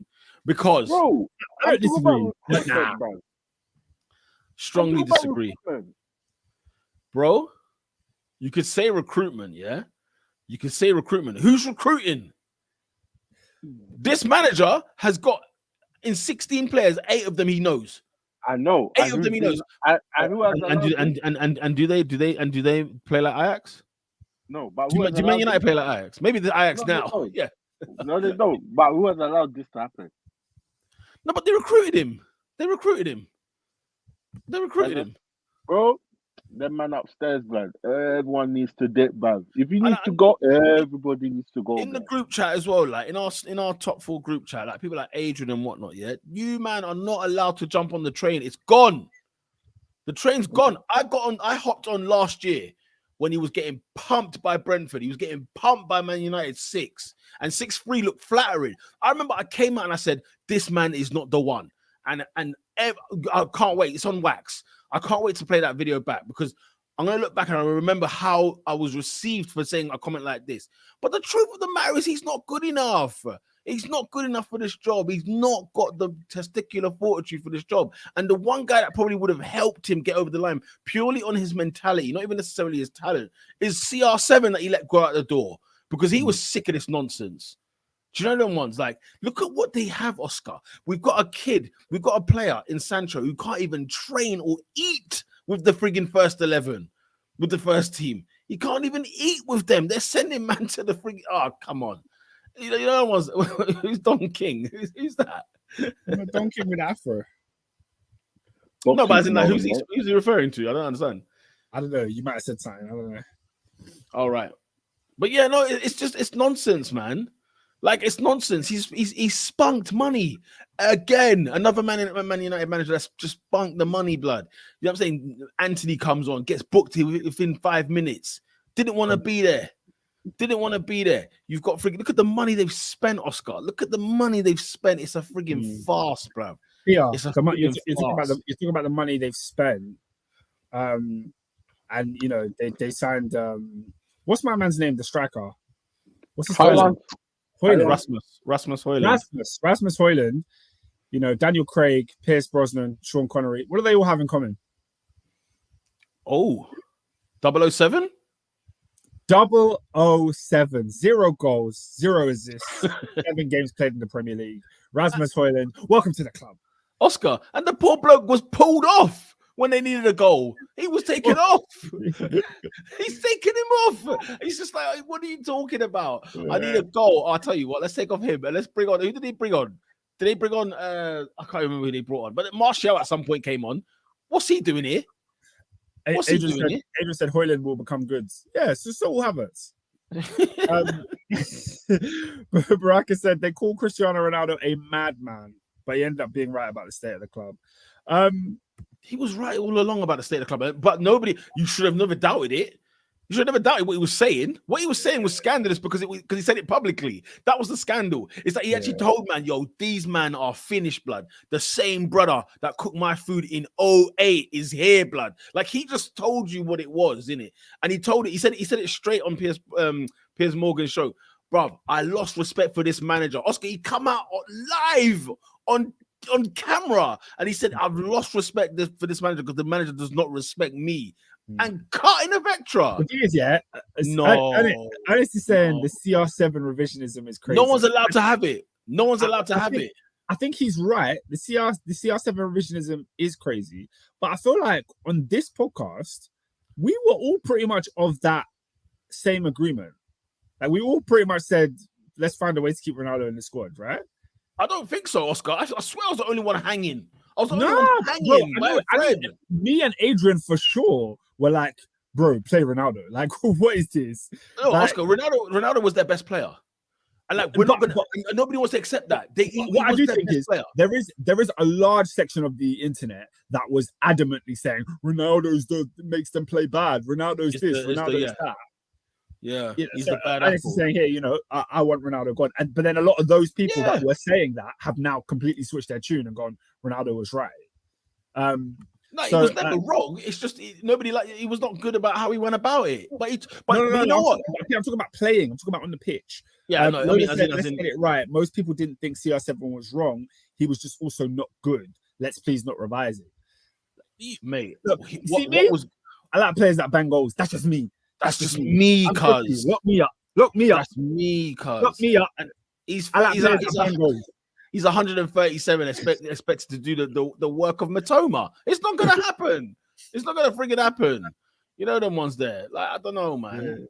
I don't know. Kelly had one decent season and then was gash and then caused problems. He's gone to Saudi. Let him retire. They said let's get rid of CR7 because he doesn't press. Shut up. Look at them, Oscar. I'm watching. I hate them. Oscar, I hate them. Oscar, I'm watching Rashford walking in the derby. Walking. Look at them. They're just walking. And you ended up with Weghorst. Shut your. Oh, Oscar. Tell them again, blood. Tell them, man, again. Where does Weghorst play? If he plays, how he plays. where you know what's there. Man, needs to tell me where does he play. He needs to go back to Besiktas so he can truly be loved. Oscar, I swear he was on load at Besiktas. They loved him. And United got him. His farewell. He scored his final goal for Besiktas. It looked like Henry scoring that goal against Leeds. Was it Leeds? Leeds. Well, when he came back from the that's what Weghorst's final goal for Besiktas looked like. They loved him over there. But man, you see the thing about United, so dead, blood. They're so frigging dead, bro. They're such a shower of absolute garbage. But I love every ounce. Let me see their fixtures because I don't understand how this is going to change. Like, how are we going to get to a position? Okay, 12:30 Saturday. United away at Fulham. What are we saying? 3 points? I think so, man. I think so. It's got to be free. It's got to be free. Nothing. Fulham. So. Oh God, what was Fulham's result this weekend? I don't even know what they did. What did They drew 1-1 at Brighton. To be fair, at Brighton, garbage. They drew 1-1 at Brighton. I said garbage. No, but they're garbage. They should go down this year because they offer nothing. I'll tell you what, if they didn't have Palhinha, they would be gone. They would be absolutely gone. They said that's not 3 points. You cannot go to Fulham, and Chelsea went to Fulham and won. Come on. That's like my barometer for what team said. We drew 2-2 as well, to be fair. If we won there, you must. When did you draw 2-2? At home, blood, this season. Yeah, your mate Aaron Ramsdale, blood. You lot ain't been good this season. I've told you that already. Second in the league, we'll take that. Man United then Luton at home. If you do not beat Luton at home, aye, blood. Oscar, before you get there, they got Newcastle on Wednesday or Tuesday or Wednesday. Again, I wasn't even talking about. They're out of the Carabao. We didn't have to go there. Newcastle still want blood from last year. They're going out. They're going out. We'll there's a sense of pity I have for them. Never in my life will I pity Manchester United. Are you mad? Mirad, I need to know how old you are. I need you to state your age because listen, the only time I celebrate a Man United win, it means that Ten Hag is staying there much longer. That's the only, the Copenhagen game, I was so depressed from it, yeah? But I said, you know what? Ten Hag has won, it means it keeps him there another game. He's got another game to be. It was like the Ranić effect. It was like, no matter what. 32. So what? So hang on. So you saw as a child, you were the abused, the child abuse you went through watching Man United win that treble. Okay, the years when Man United beat us when they beat us, it meant they won the league. The years when they won 3 leagues in a row, they done it like 4 times in the Premier League. There is no chance. There's no chance. The unbeaten game, the game number 50 at Old Trafford, brother. There is no chance. There's no way. No, the 8-2. Yeah. And you've got pity? No chance. No chance. I hate this football club. Oscar has bare vim for United when they're above us. We haven't beat them since 2017. I couldn't care less. My hatred for United stems from when they were above us. Oscar, you can address that after. You haven't beaten United since 2017? You told me the last time we beat United. Oscar, what the hell are you lot doing? Everyone beats Man United. Everyone! Everyone, bro, Oscar, Palace blood, clean the sheet, local bike. We couldn't get a turn. It's crazy. Wow. It's crazy. Why for that? Dave says, man saw HD corruption and felt pity boo crowd. What? I don't know what that's about. Murad said it will be a decade since they last won the league. They are entering peak banter era. Yeah, I mean, Jesus says, whatever you did for the least of my brothers, you did for me. I don't even know what that scripture's in reference to. Mariah just comes and drops verses. I love that. What is that in reference to? Says, Peter, guess what? They'll beat us in December when we go OT. Oh, he's talking about Chelsea. Yeah, probably. They probably will beat us. I'll tell you what, though. I'll be honest with you, Oscar. There's one depressing moment that came out of that United City game for me as an Arsenal fan, right? You see City, blood, yeah? They go to Old Trafford and it's a case of how many, not if, right? But us, man, will go to Old Trafford and we will bite your hand off. We will bite your hand off for a result there. But this is the levels. This is the levels. People like Liverpool go to friggin' Old Trafford. Do you know who else don't struggle? Liverpool Football Club. They don't struggle. They go there, they win, they do business. You know what I'm saying? City are wary of them as much as they are wary of City. Blood, I see City go, bro. City have run Manchester, blood, for like 10 years, man. They're running show, blood. I can't believe you haven't won since 2017. That's a fast, blood. Technically, we beat them in the 2018 FA Cup final, but I assume he's talking. No, I want the league, blood. I want the league. Oscar, do you know what Man United have been since 2017? It's shocking. They finished, but so have we. We've been just as bad. But can I ask you guys? You've won the league since in 2017. Yeah, but he's since 2017. That league, when we won the league, that year's okay. But what? Yeah. No. What was I going to say? Manchester United's the first goal they conceded. Manchester City's first goal was a penalty. Oh God. Yeah, I mean, listen. Now, I've spoken about how much I don't like Manchester United, yeah. But Rodden, in What's 2020, going I on don't know here? what that was. Who's that? Was that Adrian? that's AD all day long, bruv. AD's like, I got some. I got iPhone. was that an iPhone sound? I don't know what that was. Boy, if it is, Anyway, I was ranting. I've just explained to you guys how much I hate Manchester United, yeah. But I have to be honest here. How on earth they've allowed that as a penalty is an absolute disgrace. do you know what? It's a horrible decision. It's a And the thing is, Rodri sat there and said, "I'm gonna these English lot, huh? They think they know football." He play that's straight out of Simeone leaf of page 68 of Simeone's black book.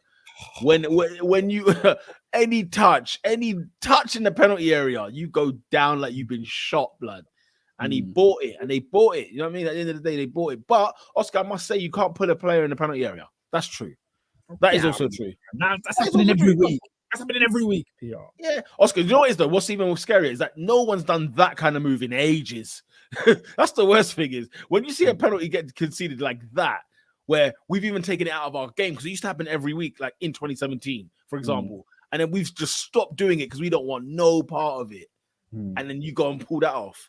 Because it's so frustrating when you face a team like City because they're better than you in every single metric. So you just have to hope it's brilliance that beats you. When it's stupidity that beats you, you're even more frustrated because you're just like, what is this?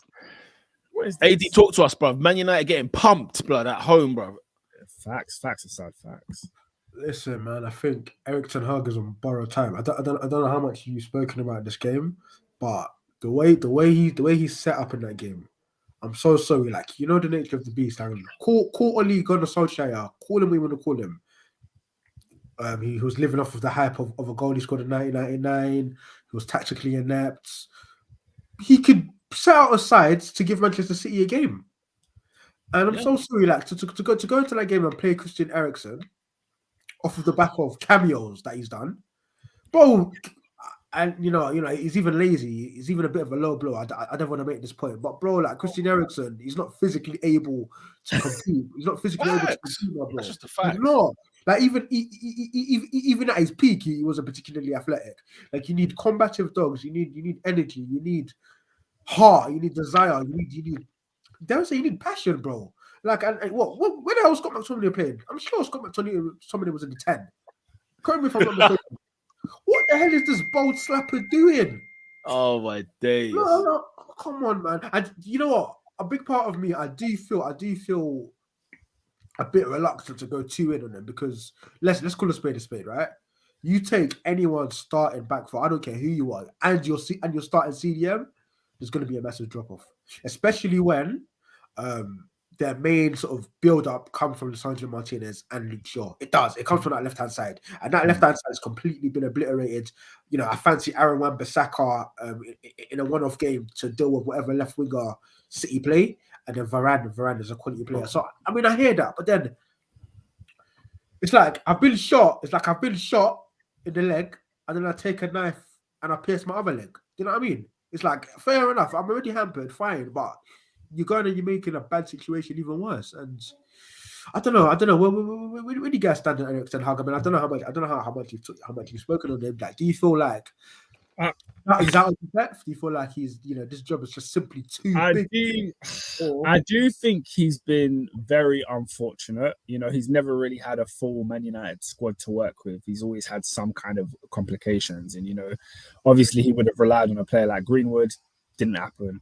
Same thing kind of happened to him with Anthony taken away. One thing where I am very much against him is your signings and your dealings with players. Like we spoke about the Cristiano Ronaldo situation, but you did that to him without having anyone who could adequately replace him. You brought in players like Anthony on big money who, let's call it a spade. Like this is a bust. It's a horrible signing. It's a bust already. Yeah. Then you've got, Man United have how many players from the Dutch league? They've signed 8 in 16. 50%. Like they don't look like Ajax. What's the success rate of the Eredivisie players coming into the Premier League? Is it high? I don't know. Probably about 50%, to be fair. Yeah, I think it's pretty decent. So, what's your Lola just put up a fantastic comment. Scott at the number 10 is disgusting. From when he fell into the trap of thinking of emergency option, it's good to be a starter. I can't back you anymore. Yeah, man. They treated Scott like he was Conor Gallagher. It is. Let's call a spade a spade. He's lost his head. He's done something past couple of games. It's worked. And then you think he could do it against the best team in the league in a derby. In a Manchester friggin' derby. You're having a laugh. Listen. Question. Was Mason Mount injured? Is he coming back from an injury? Why is he not starting for Manchester United? Because he's not good enough. Man, he doesn't trust his new signings. They bought him. He took off Amrabat, who they crawled for all summer. Crawled for the guy all summer, and they took him off. They bought him. They bought him. You know it's bad when one of your Man United buddies are asking Ollie to come back. Man United are in football purgatory with Chelsea. Yeah, man, it's just it's funny though. It's funny. The thing is, man said, where do I stand with Ten Hag, blood? Hey, do you know where I'm at with Ten Hag? You know where I was early doors, blood. Early doors. And this is not a surprise. Caesar Sense says Mount isn't injured. He prefers Scott at 10. Sack him. No, guys. Come on. You signed a midfielder. You gave him the number 7 for £60 million, and you prefer Scott McTominay. A guy you tried to bid off to West Ham 2 months ago. Because what? Because he's going to go a scrappy goal away at Burnley. But it's got many goals, right? Man United's top goal scorer. He's their top goal scorer. So, let's put some respect. Anthony, I said it when he signed. If you can't get big boy numbers in the Dutch league as an attacker, it's long. Speak on it. Cheeks. How much money did they spend on him? I don't know. What? 70? Was he 70 mil? Yeah, and you're not. It's 100 million euros, so you can convert that how you wish.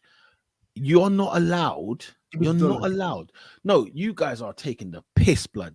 All of you, man. Do you know why? Because I've sat here. Ten Hag has a 50% win ratio at Man United.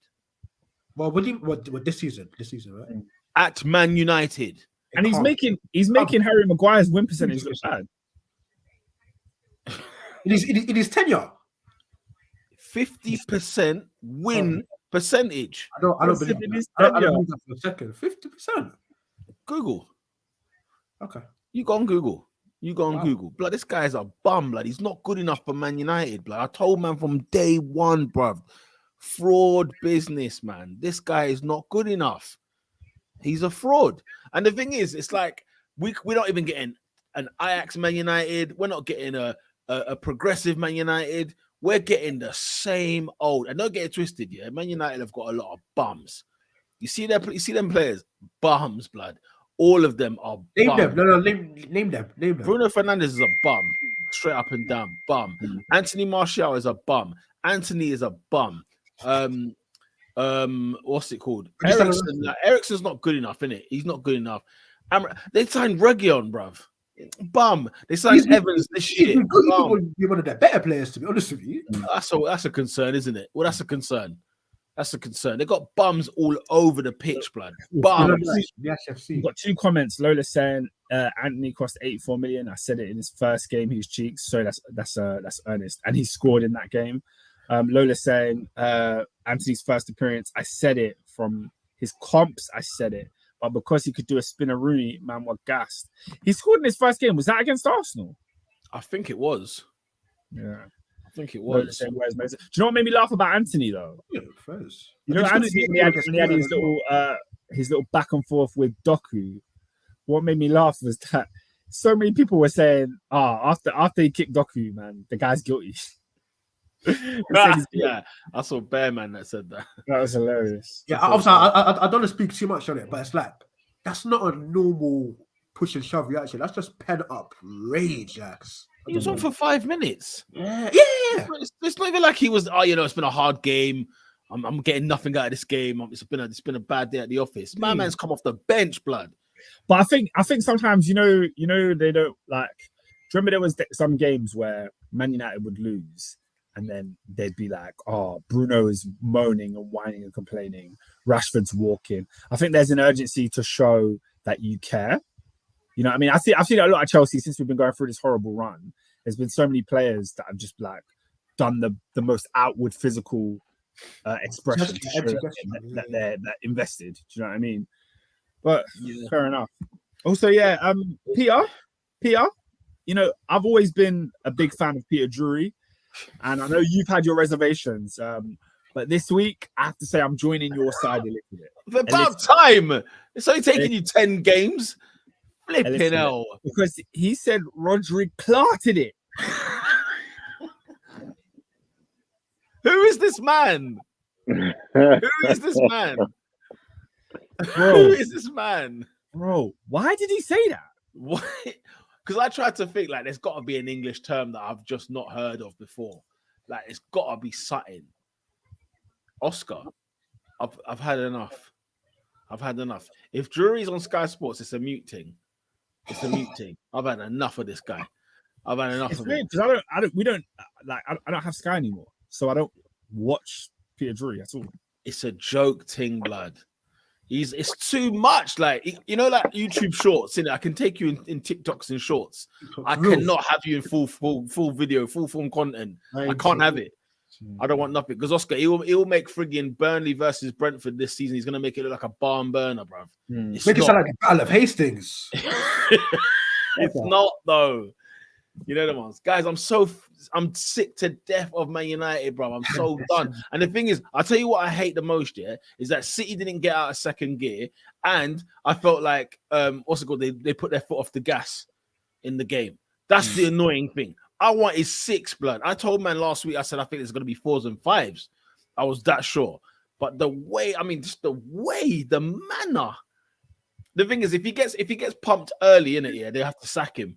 And then they might get it right. They might get the next appointment right. But United is in such a dire mess. I love it. I love it in every ounce of it. No one is rescuing this club. The only one that could rescue it, bro. And I'm talking like you've got to have nuts the size of grapefruits, as Vince McMahon once said. Is people like Jose Mourinho are the only ones that can come in there and just clear up.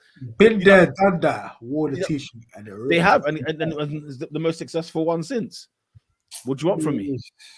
What do you want from me? No, in terms of like actually going in there and actually doing surgery. Surgery needs to be done. Because even Guardiola will go there and it will last for everyone needs to go. All of you need to leave. Peter, they had the surgeon. The surgeon gave them the diagnostic. And then when it was time to administer the treatment, he cleared off to manage Austria. No, they sacked him. They said no, thank you. So who done that? Was it? Even though they offered him the consultancy job afterwards, they offered him director of football upstairs. After his school report, after the Ofsted report, he said shambolic.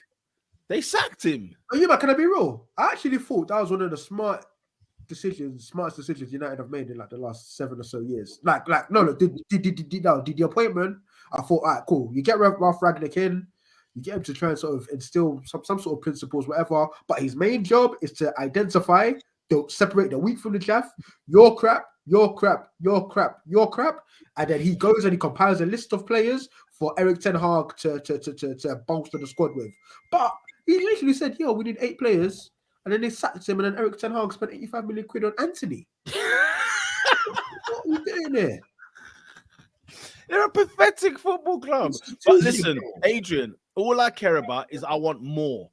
I'm Oliver Twist in this thing, blood. I want more, blood. I want to see Man United get pumped, blood. Let's go look at their next fixtures. Oscar, you named Fulham. The Glazers are the Duke, my bro.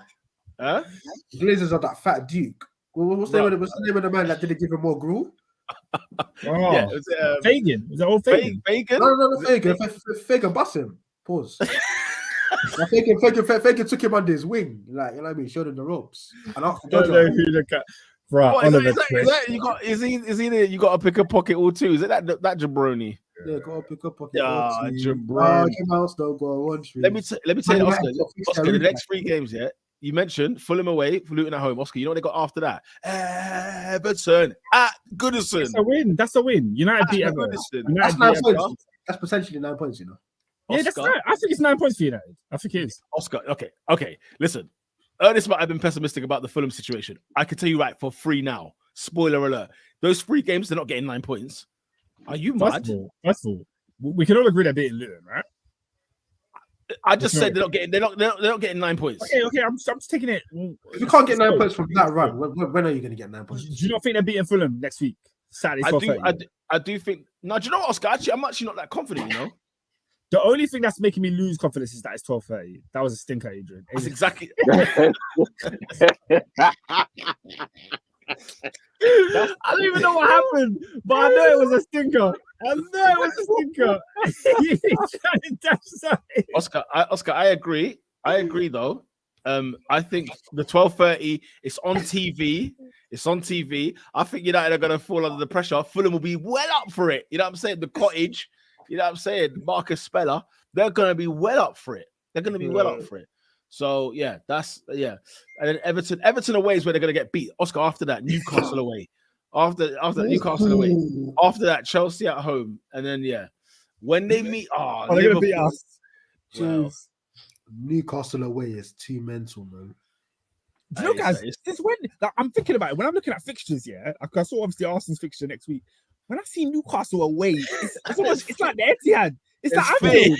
It's like Anfield. When did Newcastle away become this kind of? You know, fantasy football, they do the gradings. It's tier 1. Yeah. It's red. Do you know why? Because if I tell you right now, it's because of the size of that football ground. Because Oscar, if it was a Leicester City 30,000, there's no fear. No one's really that scared. It doesn't really tilt up enough. Two-tier stadium. Get out of my face, man. It's a 1-tier blood. I swear it's all 1-tier blood. Them man there. You know, Derby, Borough, Southampton, Leicester. That's just 1-tier. That's 1-tier. Them man are 1-tier. But the thing is, like Newcastle's a cauldron, innit? It's a cauldron, blood. The stadium itself is on a hill. It's crazy. Like it's just Although I know what I say, the King Power is a beautiful stadium, man. I've never been. Really nice. It's great. I've never been. Outside. Looks tidy. But I hope Man United get pumped, blood. I'm ready, bruv. Sean Dyche, blood. Goodison. I need to see that pump action. Marco Silva. I need that pump action, blood. You know what I'm saying? Who's Luton's manager? What's his name? Yo, blood. Okay, Panzu, innit? He looks like someone from Hollyoaks, though. Like Hollyoaks. It doesn't match, innit? He looks like he doesn't look like a football manager, number one. What, John Paul? I didn't know he fumbled. Nathan Jones. Nathan Jones fumbled it still. This could have been it. What happened to him? Why did he fumble? He went to Southampton. He lasted like 9 games and got sacked, and we haven't heard of him since. He's going like he's a top 10 manager on the planet. He said his XG was the best in Europe. That's what he said. He said his XG was the best in Europe. I said, tell me my man was not on Hollyoaks, blood. Is that the manager? Tell me he was not on Hollyoaks. He's on footballers' wives. And Peter's moved. He was on footballers' wives. You know there was there. Nice peak. Listen, guys. John Paul, you know? Where's Rob Edwards? That is generated. Rob Edwards. Wait, that's AI. Ain't he not? Did he not used to play for Wales? He is. With a name like Edwards. Yes, he played it. Well, he has 15 caps for Wales, so I don't know how. Yeah, that one. Most of his club career was spent at Wolves between 2004 and 2008. Oh, that's Rob Edwards. Fairs. You know, the man that just go into the abyss. Sam, you know when you find out players are managers, bro. This week I found out the Lyon manager is Fabio Grosso. Oh, Grosso! I said what? I said what? Correct me if I'm wrong. Did he not score the winning penalty? He scored the goal. He scored the goal in against France, blood. That's why they hate him. That's why they hate him in the World Cup. He didn't score against France. He didn't score against France, Oscar. He scored against Germany. He scored the winner against Germany. He didn't score against France, Oscar. What? In a penalty shootout? He didn't knock him out. He scored some goal. He scored some sort of big goal. He scored against Germany in the semis. We know that, but you telling me he didn't knock out France? I don't remember that. Did he? I thought he scored a winning penalty. Was it not him, bro? Because he played for Lyon at the time. The next season they were throwing pelters at him because he knocked out France. Are you saying he scored the penalty? I can't remember what he did. So you're adamant he did something, but you don't even know what he did. Because that was not to knock out France. That was to win the World Cup. Yeah, I'm talking about winning the World Cup. Yeah, I know the what's it called? Yeah, the Germany one. I remember that. You're correct.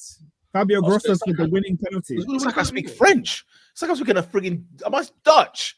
He scored the winning penalty. Here's a fun fact. Civil play. Here's a fun fact. So Italy scored all of their penalties. Yeah. France only took 4, but they missed 1.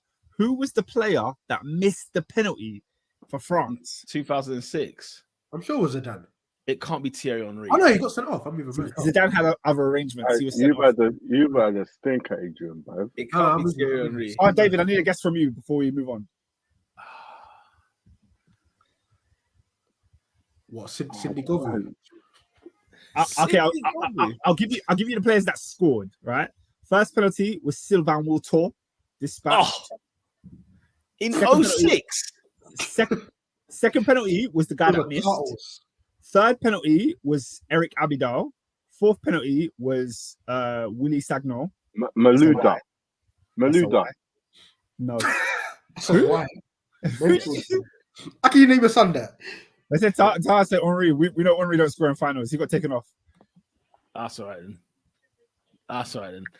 So it must Karim Benzema. Oh, Vieira. No, and no. The answer we were looking for is David Trezeguet. Oh, the hero of Euro 2000 became the villain of World Cup 2006. I tell you what, Oscar. I tell you what a horrible year he had because his Juventus side went to Serie B and he missed the penalty in the World Cup final. I remember when they had Jennifer Zabina started right back. Could there be anything worse in football than missing a penalty in a World Cup final? No, there isn't. Worse. Oh, but there's random days where David Trezeguet will be playing in the backyard of his kids, and you'll be thinking, "Right, I missed, you know." You know what I mean? It's inescapable. Like you can't. The thing is, though, did Trezeguet win a World Cup though? Does he have the World Cup in '98? He probably wouldn't have been in the '98 squad. He was too young. But he scored the winning goal in 2000, so I don't know. Yeah, but he was a youth in 2000. I wouldn't be surprised if he went in that year. I tell you, when you talk about finishes in world football and in the big stage, David Trezeguet's goal in the final was cold blood. Are you dumb? No, it was cold. It was a nasty goal to beat Italy into the final. Anyway, I'm done with this dead football team, bro. Yes. David Trezeguet was selected to represent France in World Cup. Okay, so he's only got his trophy then. He's a World Cup winner. He's got a medal. He's got a medal. We should have signed him, man. He was cold blood. Always rumored with Arsenal, blood. We should have signed Thierry Henry Part 2, bro. From Juventus to Arsenal. Yeah, it should have happened. Liverpool. Yeah. But before we go them, they don't make them like that no more. Like they don't, bro. They don't make strikers, man. Strikers, bro. Killers. AD. You know me, yeah. I'm a Serie A like nostalgia king, blood. I've just finished the year 2002, blood. Do you know how cold the strikers were in Serie A, blood? One had Batistuta, the other one had R9 Ronaldo, the other one had Christian Vieri, the other one had Baggio, the other one had freaking Trezeguet and Inzaghi and Del Piero. It was a farce. They don't make them like it. They don't make them like it no more. But yeah, you're bang on there. You're bang on, mate.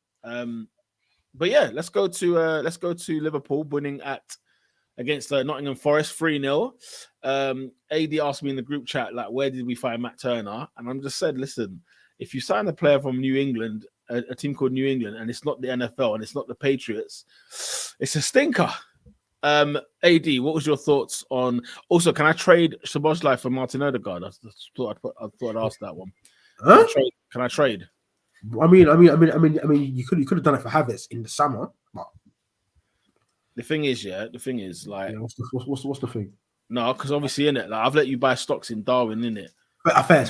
We'll let that one slide, in it. We'll let that one slide. But yeah, I need some shares in that Dominic Szoboszlai. Yeah, that sounds like a euphemism as well. Talk to us, AD. For what I want to know.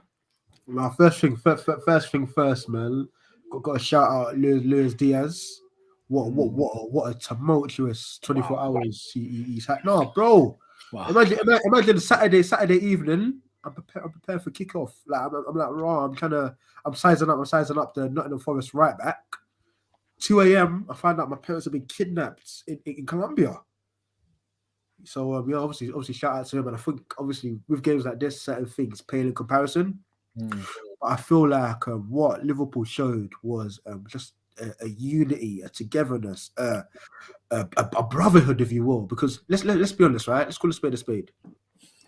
Diogo Jota is fighting for Luis Diaz's shirt, right? That's your direct competition.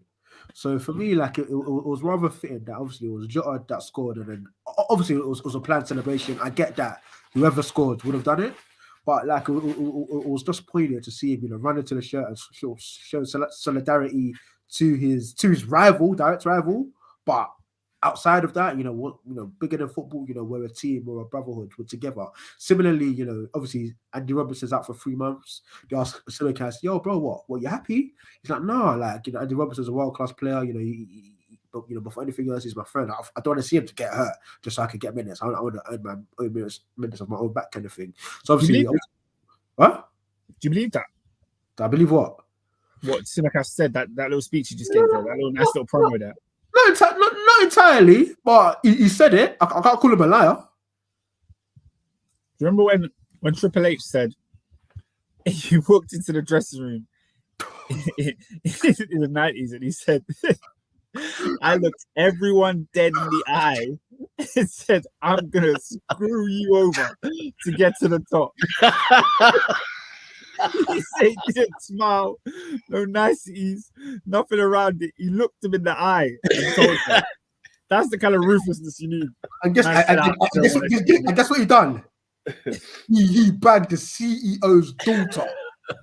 Now he's the CEO. Today. Well, more. He told you. He said, I don't care. Angle, Dean Malenko, D'Lo Brown, Kane, Farouk, Bradshaw, Lillian Garcia. None of you lot are safe. I'm taking it all. This isn't a game, JR. I am the effing game. Have you ever seen that TikTok where JR just cussing out Triple H for like 4 seconds? Damn you son of a! Damn you, Douglas Cole! When JR would rant, when Kane took off his mask, after he burnt JR, after he burned him alive. The next week he comes back to Raw and Kane comes out in chains. The promo he cuts there is elite. I've never seen JR angry. Yeah, the Triple H one is classic, but the Kane one, oh my god. You monster! He's a hideous human being. He's a without a creature. cautious. He's Don't a give a freak. shit about anybody. No, I love it. Or anything. Well, Jokes back to for hell. the football. Endo said Liverpool are cooking, not gonna lie. We look so dangerous. Salah stat padding as per, but we're doing great. You see, when I talk about Liverpool being good, Endo's like, why are you gassing us? Why are we gassing us? We're alone. Endo's doom and gloom, yeah. He thinks Liverpool are gonna lose everything. But bro, you're one of the best teams in the league. Just own it. Szoboszlai is absolutely insane. There's nothing he can't do. He's what Chelsea fans think Enzo is. Look, when he bucked Enzo, it was long for him. So Yeah, no, it was. let's just. No, let's call it what it is. Yeah, You got an assist against Forrest at home. Now it's different. Let's call it what it is. Dominic Two Szoboszlai assists, actually. is special. He is special. Good player, Guys, man. Good player. No, he is cold. And to Lola's comment, bro, I'm just trading 8 for 8. Nothing on agenda. We got an 8. He's got an 8. I'm just trying to make a flip. You know what I'm saying? Free trade. That's all I'm trying to do. Szoboszlai is the truth, bro. He's special. Unbelievable. Love him. Bro, he's got it all, man. How old is he? 23. He just turned 23 like last week. Disgrace. It's a freaking disgrace. And Gavin Birch is how old? The same age. No, he's 2 years younger. 21. Oh, come on. It's annoying. I hope I think leaves. I think for me, the best compliment I can give Gravenberch is to be fair, the best compliment I can give Gravenberch, the best compliment I can give McAllister, best compliment I can give Szoboszlai is I see Jude Bellingham slapping at top bins, El Clasico. Yeah. And I can watch it without a tear in my eye because I look to myself and I say, well, you know what? Obviously, in an ideal world, give me Jude Bellingham. He's going to be the best player on the planet at some point, sure. But when Liverpool, because I think we moved for Bellingham in like April, I found out the deal wasn't happening. And the first thing I said was, okay, the deal's not happening. What alternatives, what replacements, what can we do to solve the situation? And you look at it pound for pound and you say, you know what? McAllister, Gravenberch, Szoboszlai, you take it. You're happy. You probably say, you know what? Unfortunately, we couldn't get Bellingham. It would have been perfect if we could get Bellingham, but we can't. But what we've got are three phenomenal players. So Szoboszlai in particular is out of this world, and he's even more complete, and he's even more special than what I thought he was. He's a freak. Top player, man. Top player. I really like him, man. I really, really like him. Nathan's asking him to come join N7.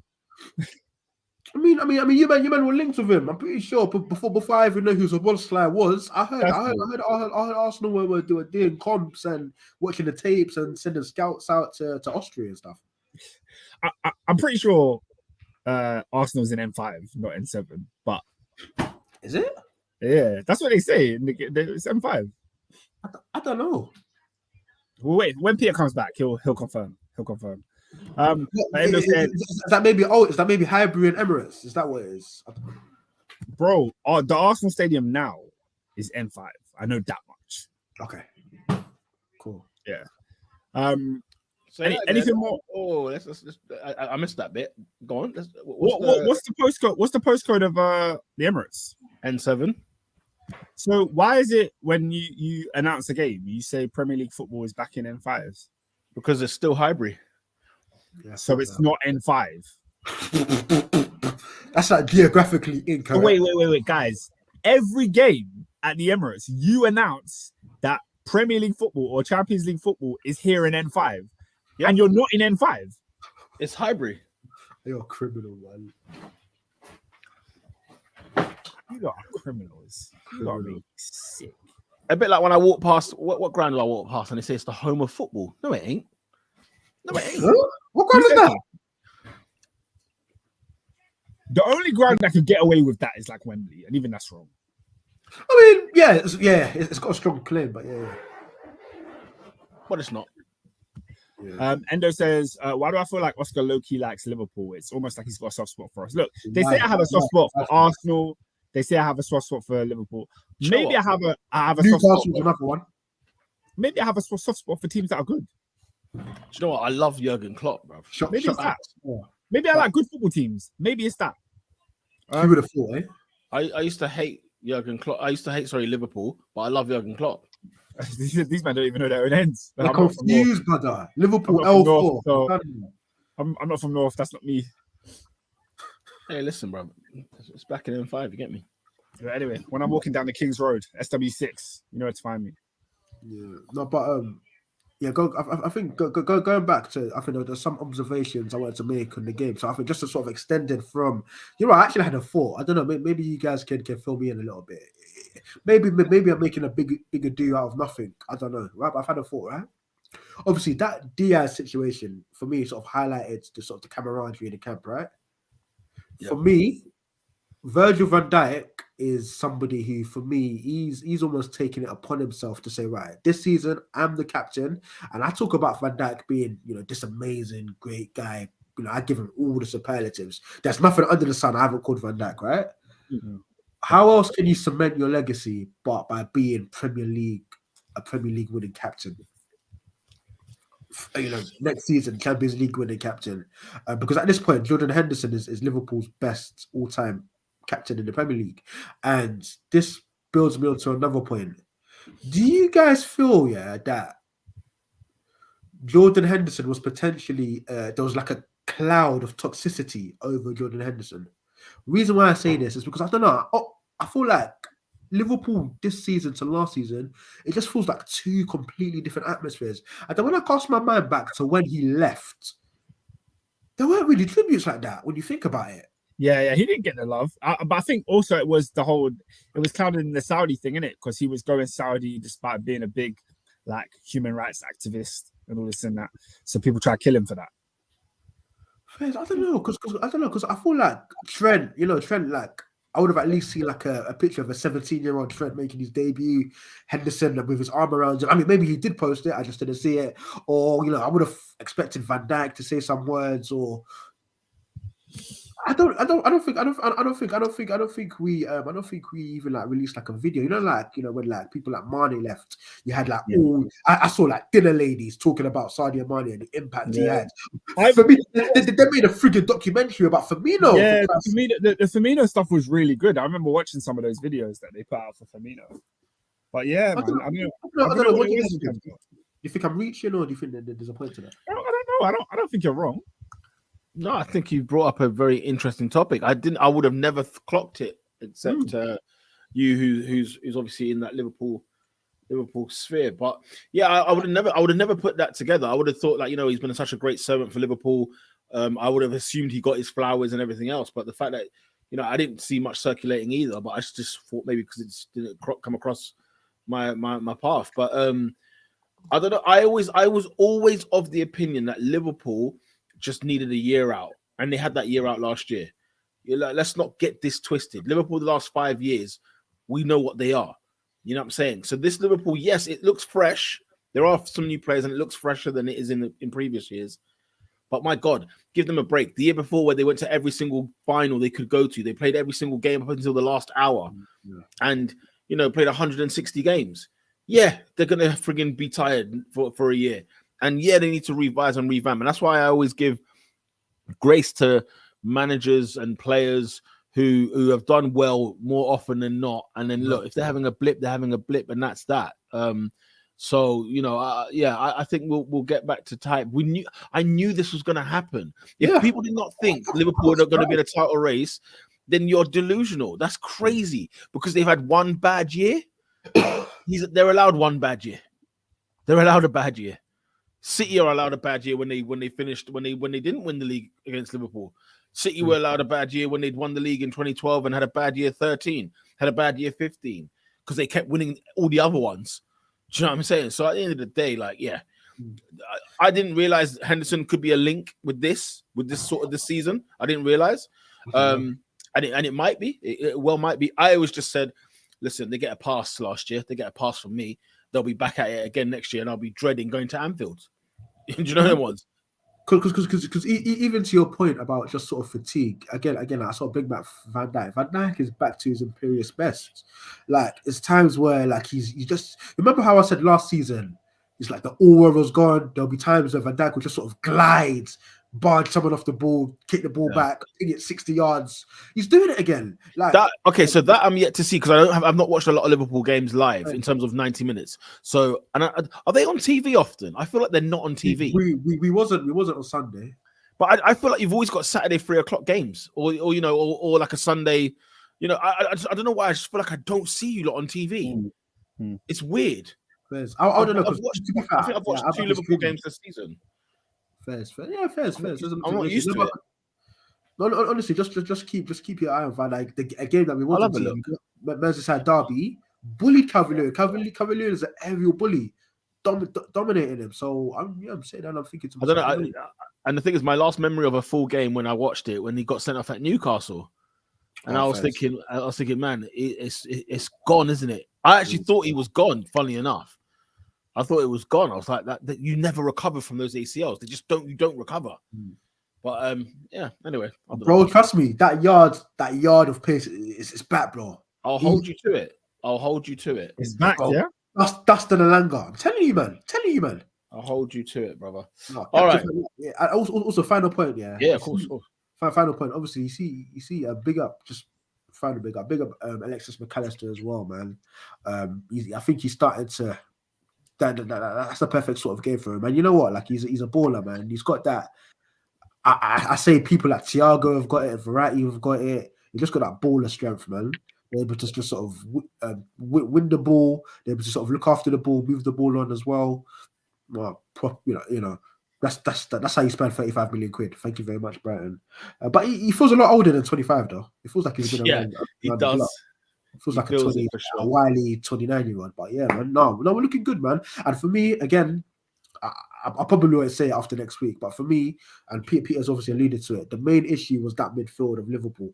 Once Liverpool sorted out that midfield, we'll be cooking. And now you see, now we've got. But I don't even see Trent really dominating games no more.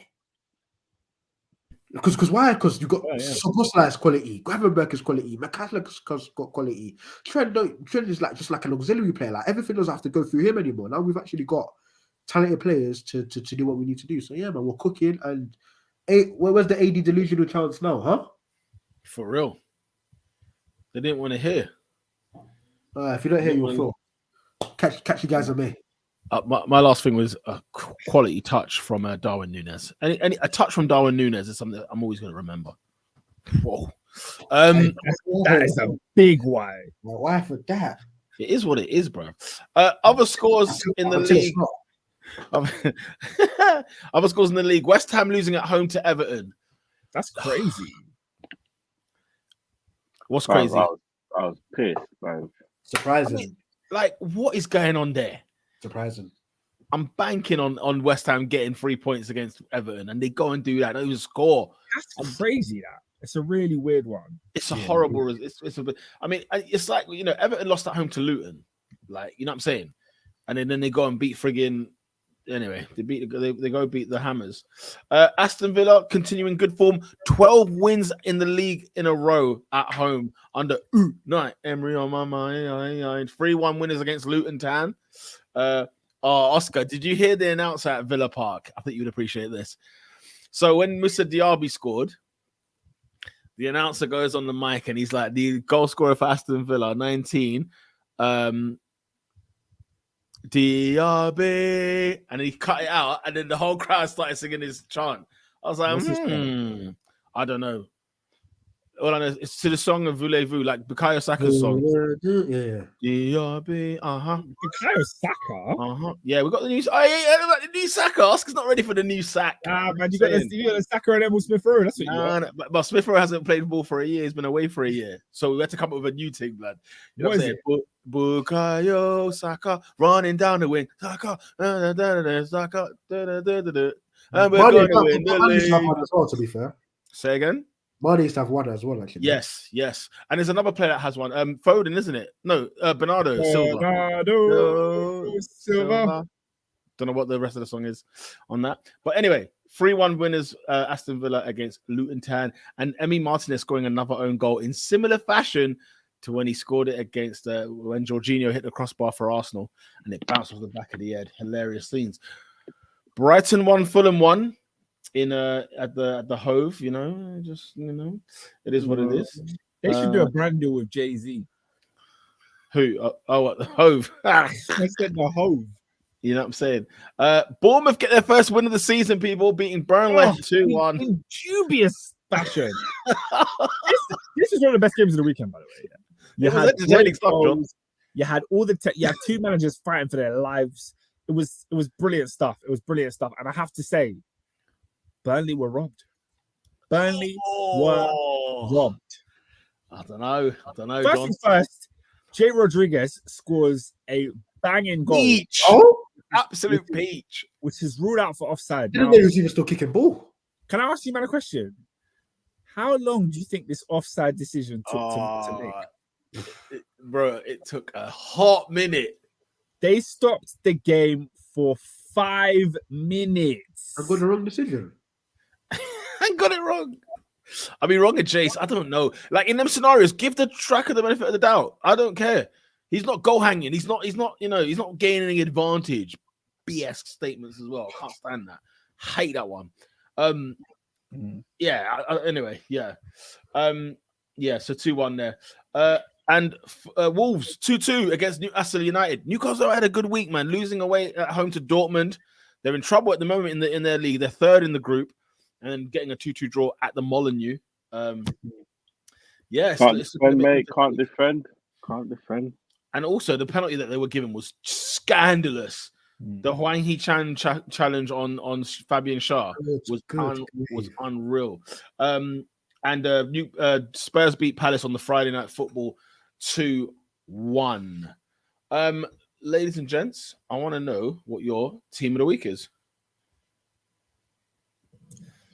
Interesting.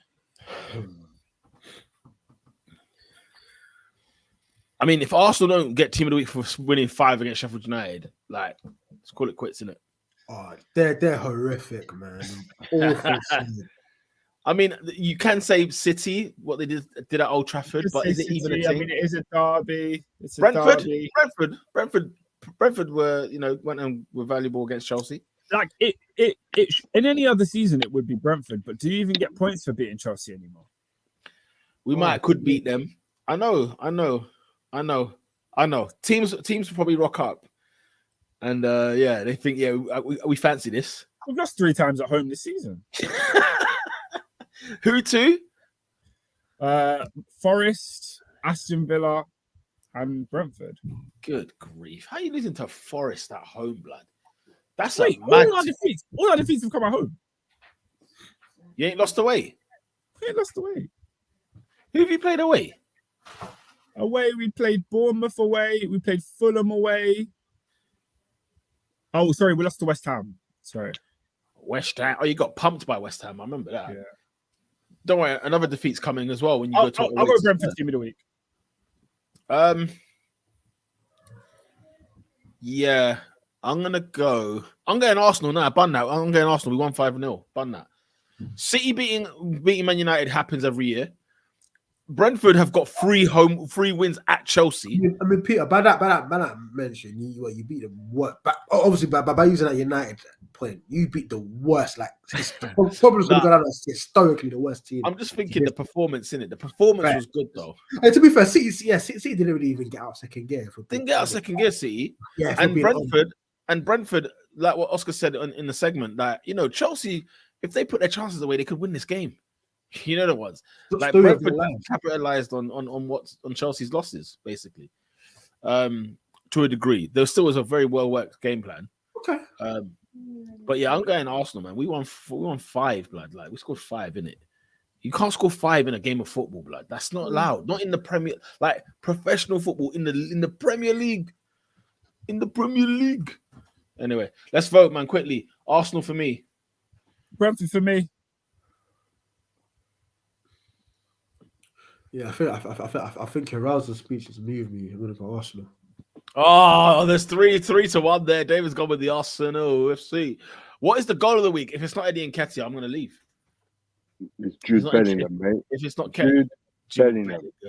Jude friggin' Bellingham. Do you know what? Yeah, listen. You know what? Yeah, nah. You know what? Yeah. We need to have this conversation. We need to start a dialogue, and we need to start a dialogue ages ago. Serie A is the second best league in Europe. They don't want to say it. I feel like it's been that way for a bit. Yeah. Bro, I'm licking the El Clasico though. Still to this day, fam. To this day. But look, it's still a great fixture. But look, we have to talk about the Champions League semi-finals last year. It was dominated by Italy. Respect for Italia, what is that? Can we talk about that though? Because Jude Bellingham he's outrageous. It's a bit crazy. By the way, he's just won the Golden Boy. No, it's crazy. It is crazy. Yeah, he's a boy. He just turned 20 in September, was it? Who's that guy, bro? Because when we're talking goal of the week, that's what I'm thinking. Like, he's a freak of nature. He's a freak of nature. Yeah, man, insane. I told you, see, certain man have the minute. That's a baller, bro. That's what I want in my team. But they're freaks though. They don't come often. Like they're not that you can't find that in every country. You can't find one of those in every country. In a generation, never mind. In a generation. Yeah. Bro, you can't teach it, bro. You can't. Guys, no. Is there any part of you that thinks Purple Patch? Wow. Good. Unless you're saying maybe the way it's been played, I don't know. Because I think Jude's a great player. But guys, Jude has scored 10 goals for Real Madrid in October. Okay, I don't think he's going to score 45 league goals. No one's thinking that. Exactly. He's like, it's when you say purple patch, like, come on. Why not? Turn it in. What? Oh, I'm asking the question. Why not? Because, do you know what? It's just because a lot of his goals are they're like right place, right time, innit? That's a knack. It's I great. tell you what's more purple patch actually. Picking up the ball, beating 4 players and slapping it at top bins. That's more purple patch actually. Being in the right place at the right time consistently over the course of a season, you're gonna score goals. But That's sustainable. He scored 10 La Liga goals. So he scored in the champion. He scored in every Champions League. That's more than Zidane's ever scored in the league, by the way. He scored 10 La Liga goals. He scored 12 goals in the Bundesliga. Period. Like all seasons. All seasons. In the Bundesliga. It's not even Bundes. Lola says, I can see the goals trying up, but the influence he has on that team is clear. He's moving like he's captain. Look, the guy is loving life. Like every time I see a post of him, he's just chilling with flipping Camavinga and Vinny, and like he's one of them. He is one of them. Bear in mind, he was in the England team, even at Dortmund, where he was performing outrageously. Dortmund looked at him at Birmingham and said, "Yo, who's this Don?" They've retired the number at Birmingham City. You know what I'm saying? Like, he's a freak of nature. It's like that, brother. What's the guy from PSG? That young 16-year-old, whatever his name is. Emery. What? Emery, yeah. And then the other one at Barcelona. Then there's another youth at Barcelona. I forgot his name as well. There's some freaks coming out of football. You know what's weird though? He from the age of 19, I feel like he's growing into himself a little bit more now at 20. But he's got the physique of a man. Like, because Lola's talking about Pedri here, you know, you got players that are technically just as good or better than Bellingham, but they're like small boys, like Gavi and them, man. They're small boys. No, absolutely. Teenage boys. Yeah. He's a man. All right. Goal of the week. Nketiah's third. You lot see the. Oh yeah. Do you know what? Nketiah's third. Although Billings' goal was a banger as well. Did you not see Billings' goal? Yeah, I saw Billings' goal still. Billings! James Trafford. Can we talk about him? No. No. Because as much as I'm goalkeepers union, I have nothing to say about Trafford, who came from Old Trafford, which is ironic. Or did he come from Manchester? He came from City. Oh, damn it. All right, he came from Manchester, innit? But he's called Trafford. He's supposed to be England's hope. I can see Arsenal signing him in 2 years. Oh, I don't think he considered a goal during the under 21 the World Cup win. Yeah, the World Cup. Yeah, he was outstanding. He said penalty in the final. Yeah, he's outstanding. Okay, all right. Yeah, we could talk about him another time. It's late. I want to wrap this up. Yeah, I'm bored for going down. But yeah, let's continue. Goal of the week. Eddie Nketiah for me. Goal number 3. Let's go. Yes. It's got to be Nketiah. But I'm going Billing. David.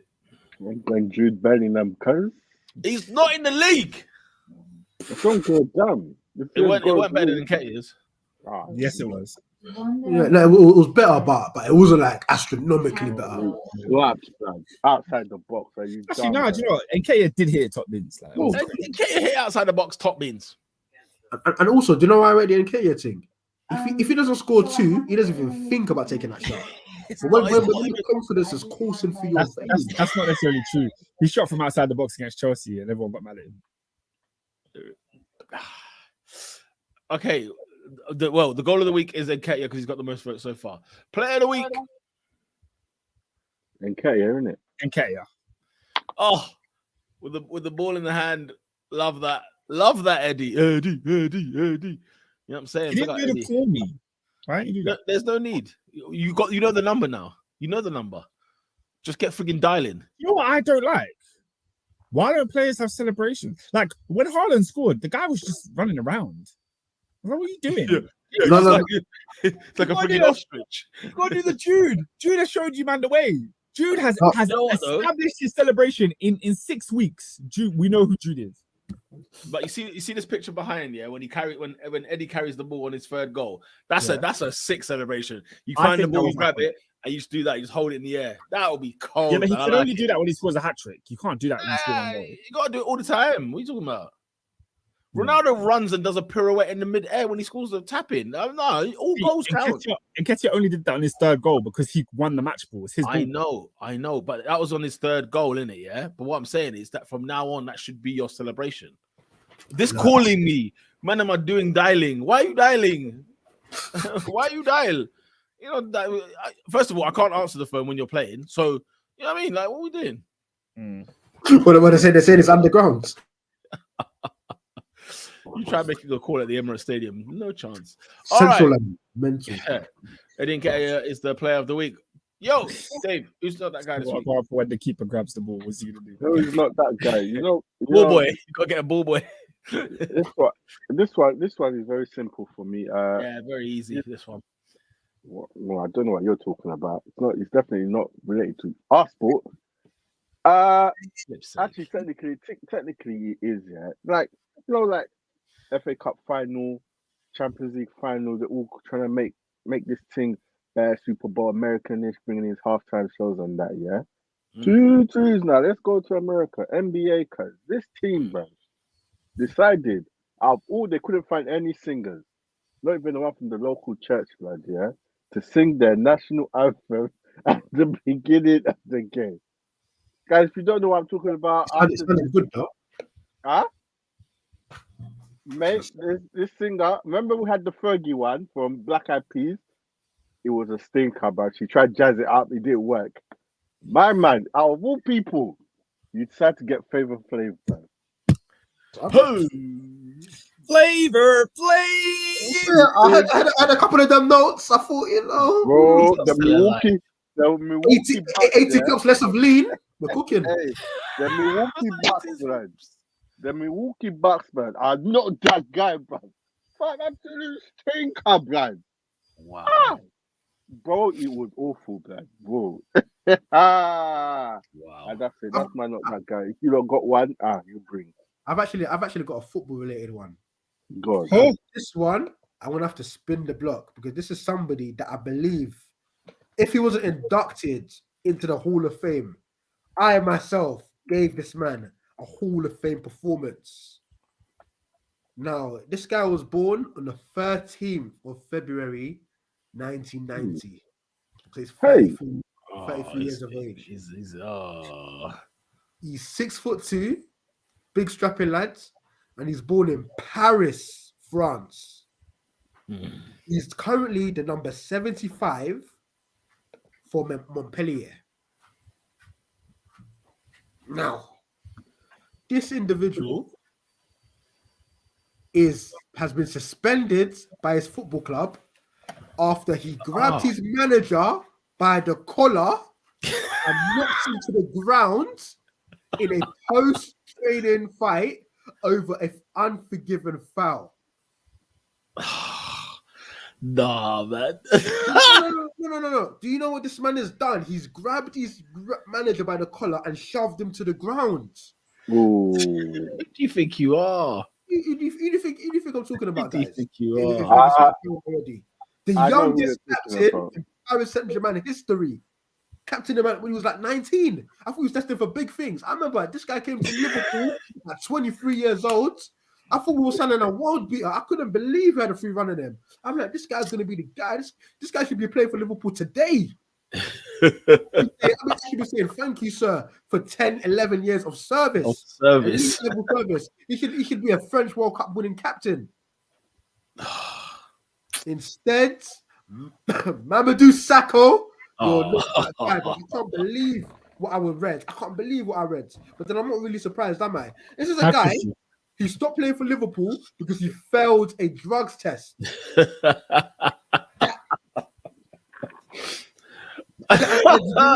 you know why you're... Hey, have you not seen the video that ended his career? No. It's the funniest thing in the world. Oh, God. I can't remember the context. Basically, it's pre-season, right? Jurgen Klopp is just doing like a it must be like Liverpool FC TV, right? He's just doing like an interview. I can't even remember the context of it, right? But I think Saka must have been laughing at the fact that I think he came to dinner late, right? Something like that. Jurgen Klopp is then laughing and he's like, you're never gonna play for Liverpool again. 2-2s now, he's never put on the shirt again. I haven't done justice. You need to watch. I'm gonna see this. Klopp Sacco interview.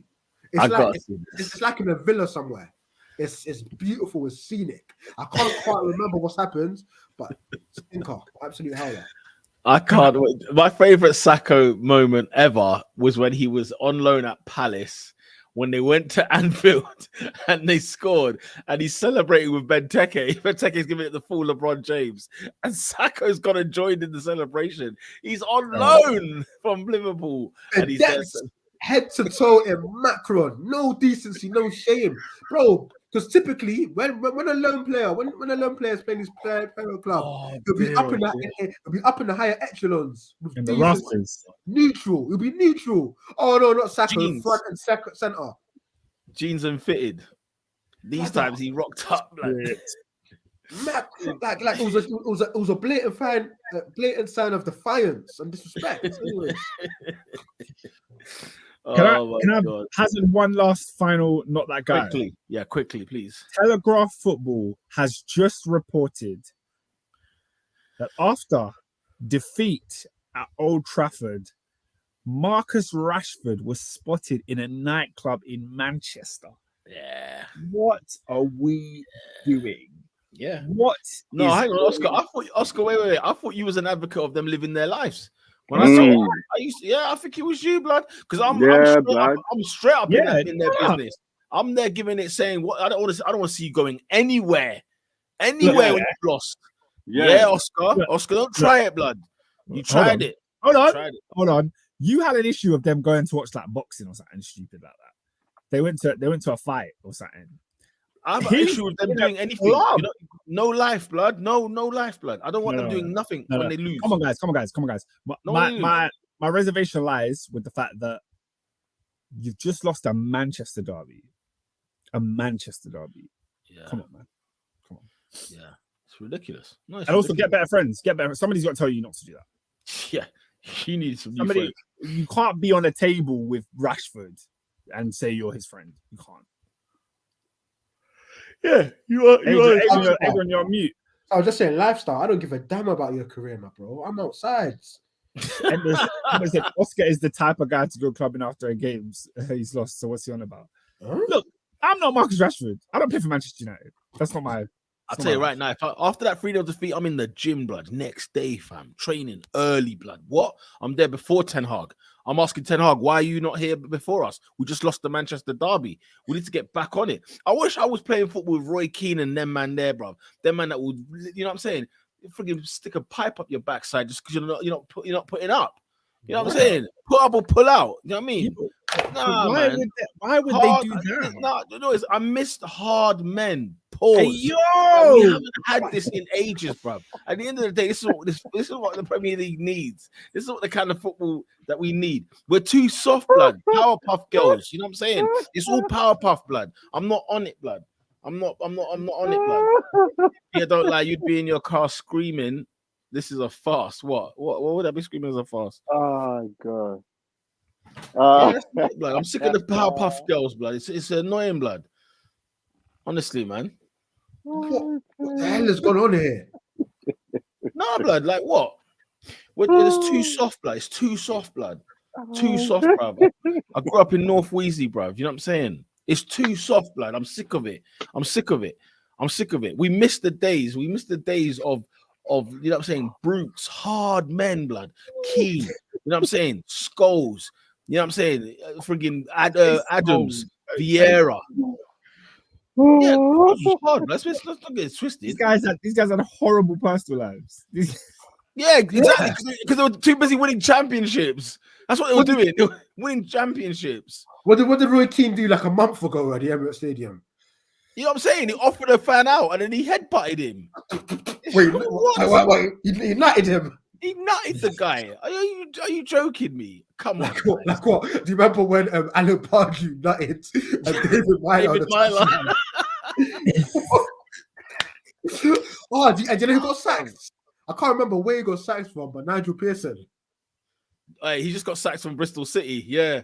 Yeah, I think he was the longest ever manager in the Championship up until that point. You know, to be fair, like what Peter said was mental. I never want to use the word that he used, but tough guys are a dying art in football, bro. Dying, dead. They're dead. Yeah, and I think that's harking back to what you're saying about Henderson. I think that's why people kind of Like there's a small semblance of people that related to him because he did have that I don't care, I'm here to help Liverpool win regardless mentality.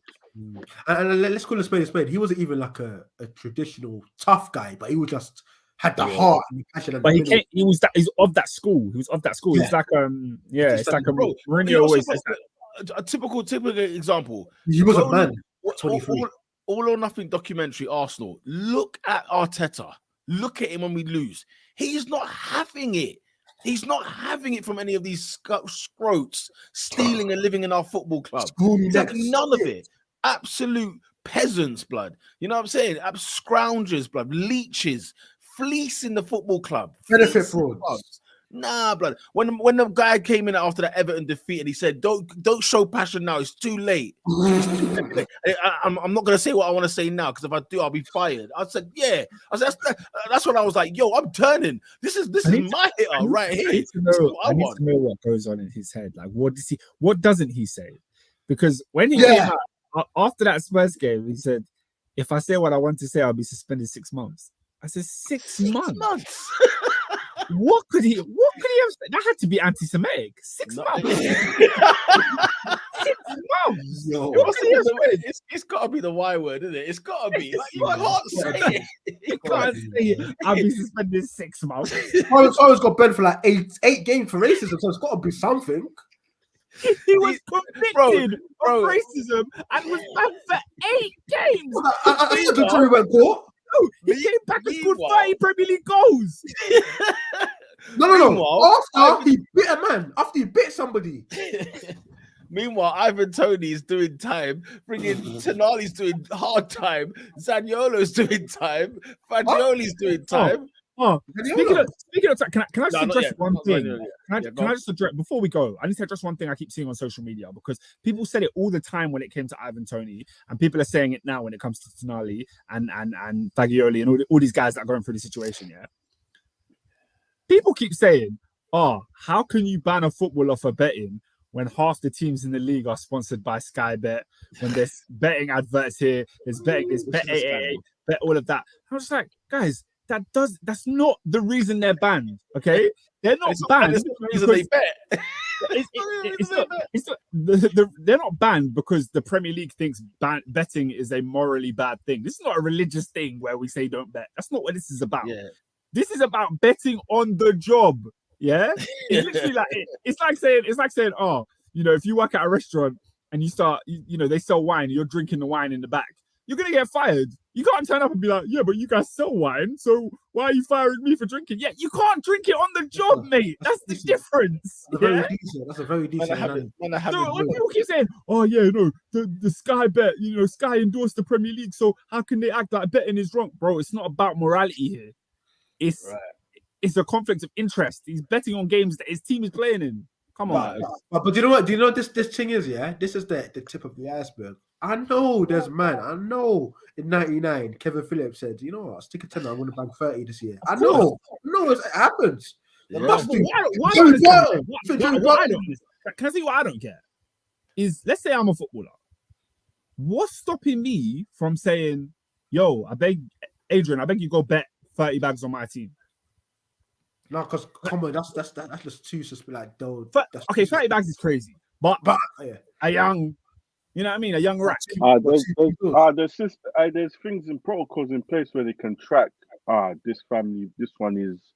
Yeah, there's something mad. You can't know all my friends. I mean, it's impossible.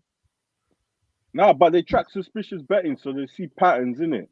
Yeah, I'm sure it'll be like banking. Like if you're a student in your overdraft and hang on a minute, all of a sudden $6,000 has been deposited in it and you've withdrawn it. You know what I mean? Like I'm gonna be watching that. Who has time? Anyway. They got time. Right. That's why they're getting caught, bro. Right. Okay, people. Next week's predictions very quickly. Monday Night Football actually is Spurs against Chelsea. Oscar, you going to the Tottenham Hotspur Stadium? Yeah. You are? All right. So he won't be on the pod then. We'll be with Oscar. He's going to lose. And he's going to watch Tottenham beat Chelsea. Oh, I'll tell you what. Random question. Have you done like the winter circuit before? The winter circuit? just like away days and stuff like that? Have you done it? In winter, Yeah. I've done some cold ones, but mainly only in London. I'm not gone that far. Yeah, that must be horrid, isn't it? Yeah. Imagine a November nighttime game at Newcastle. I did a Brentford game in December. Like it was one close to Christmas. We played Brentford, and I went to that one. Well, I'm Bovril, going to Newcastle next week. Yeah. Man. It's gonna be freezing up there. But Peter Bovril, yeah. Oh, all day long. Nasty drink, man. That's a nasty beef water. Allow that, man. Allow that. No wonder why we die young in this country. Drinking meat is crazy. Yeah, no wonder.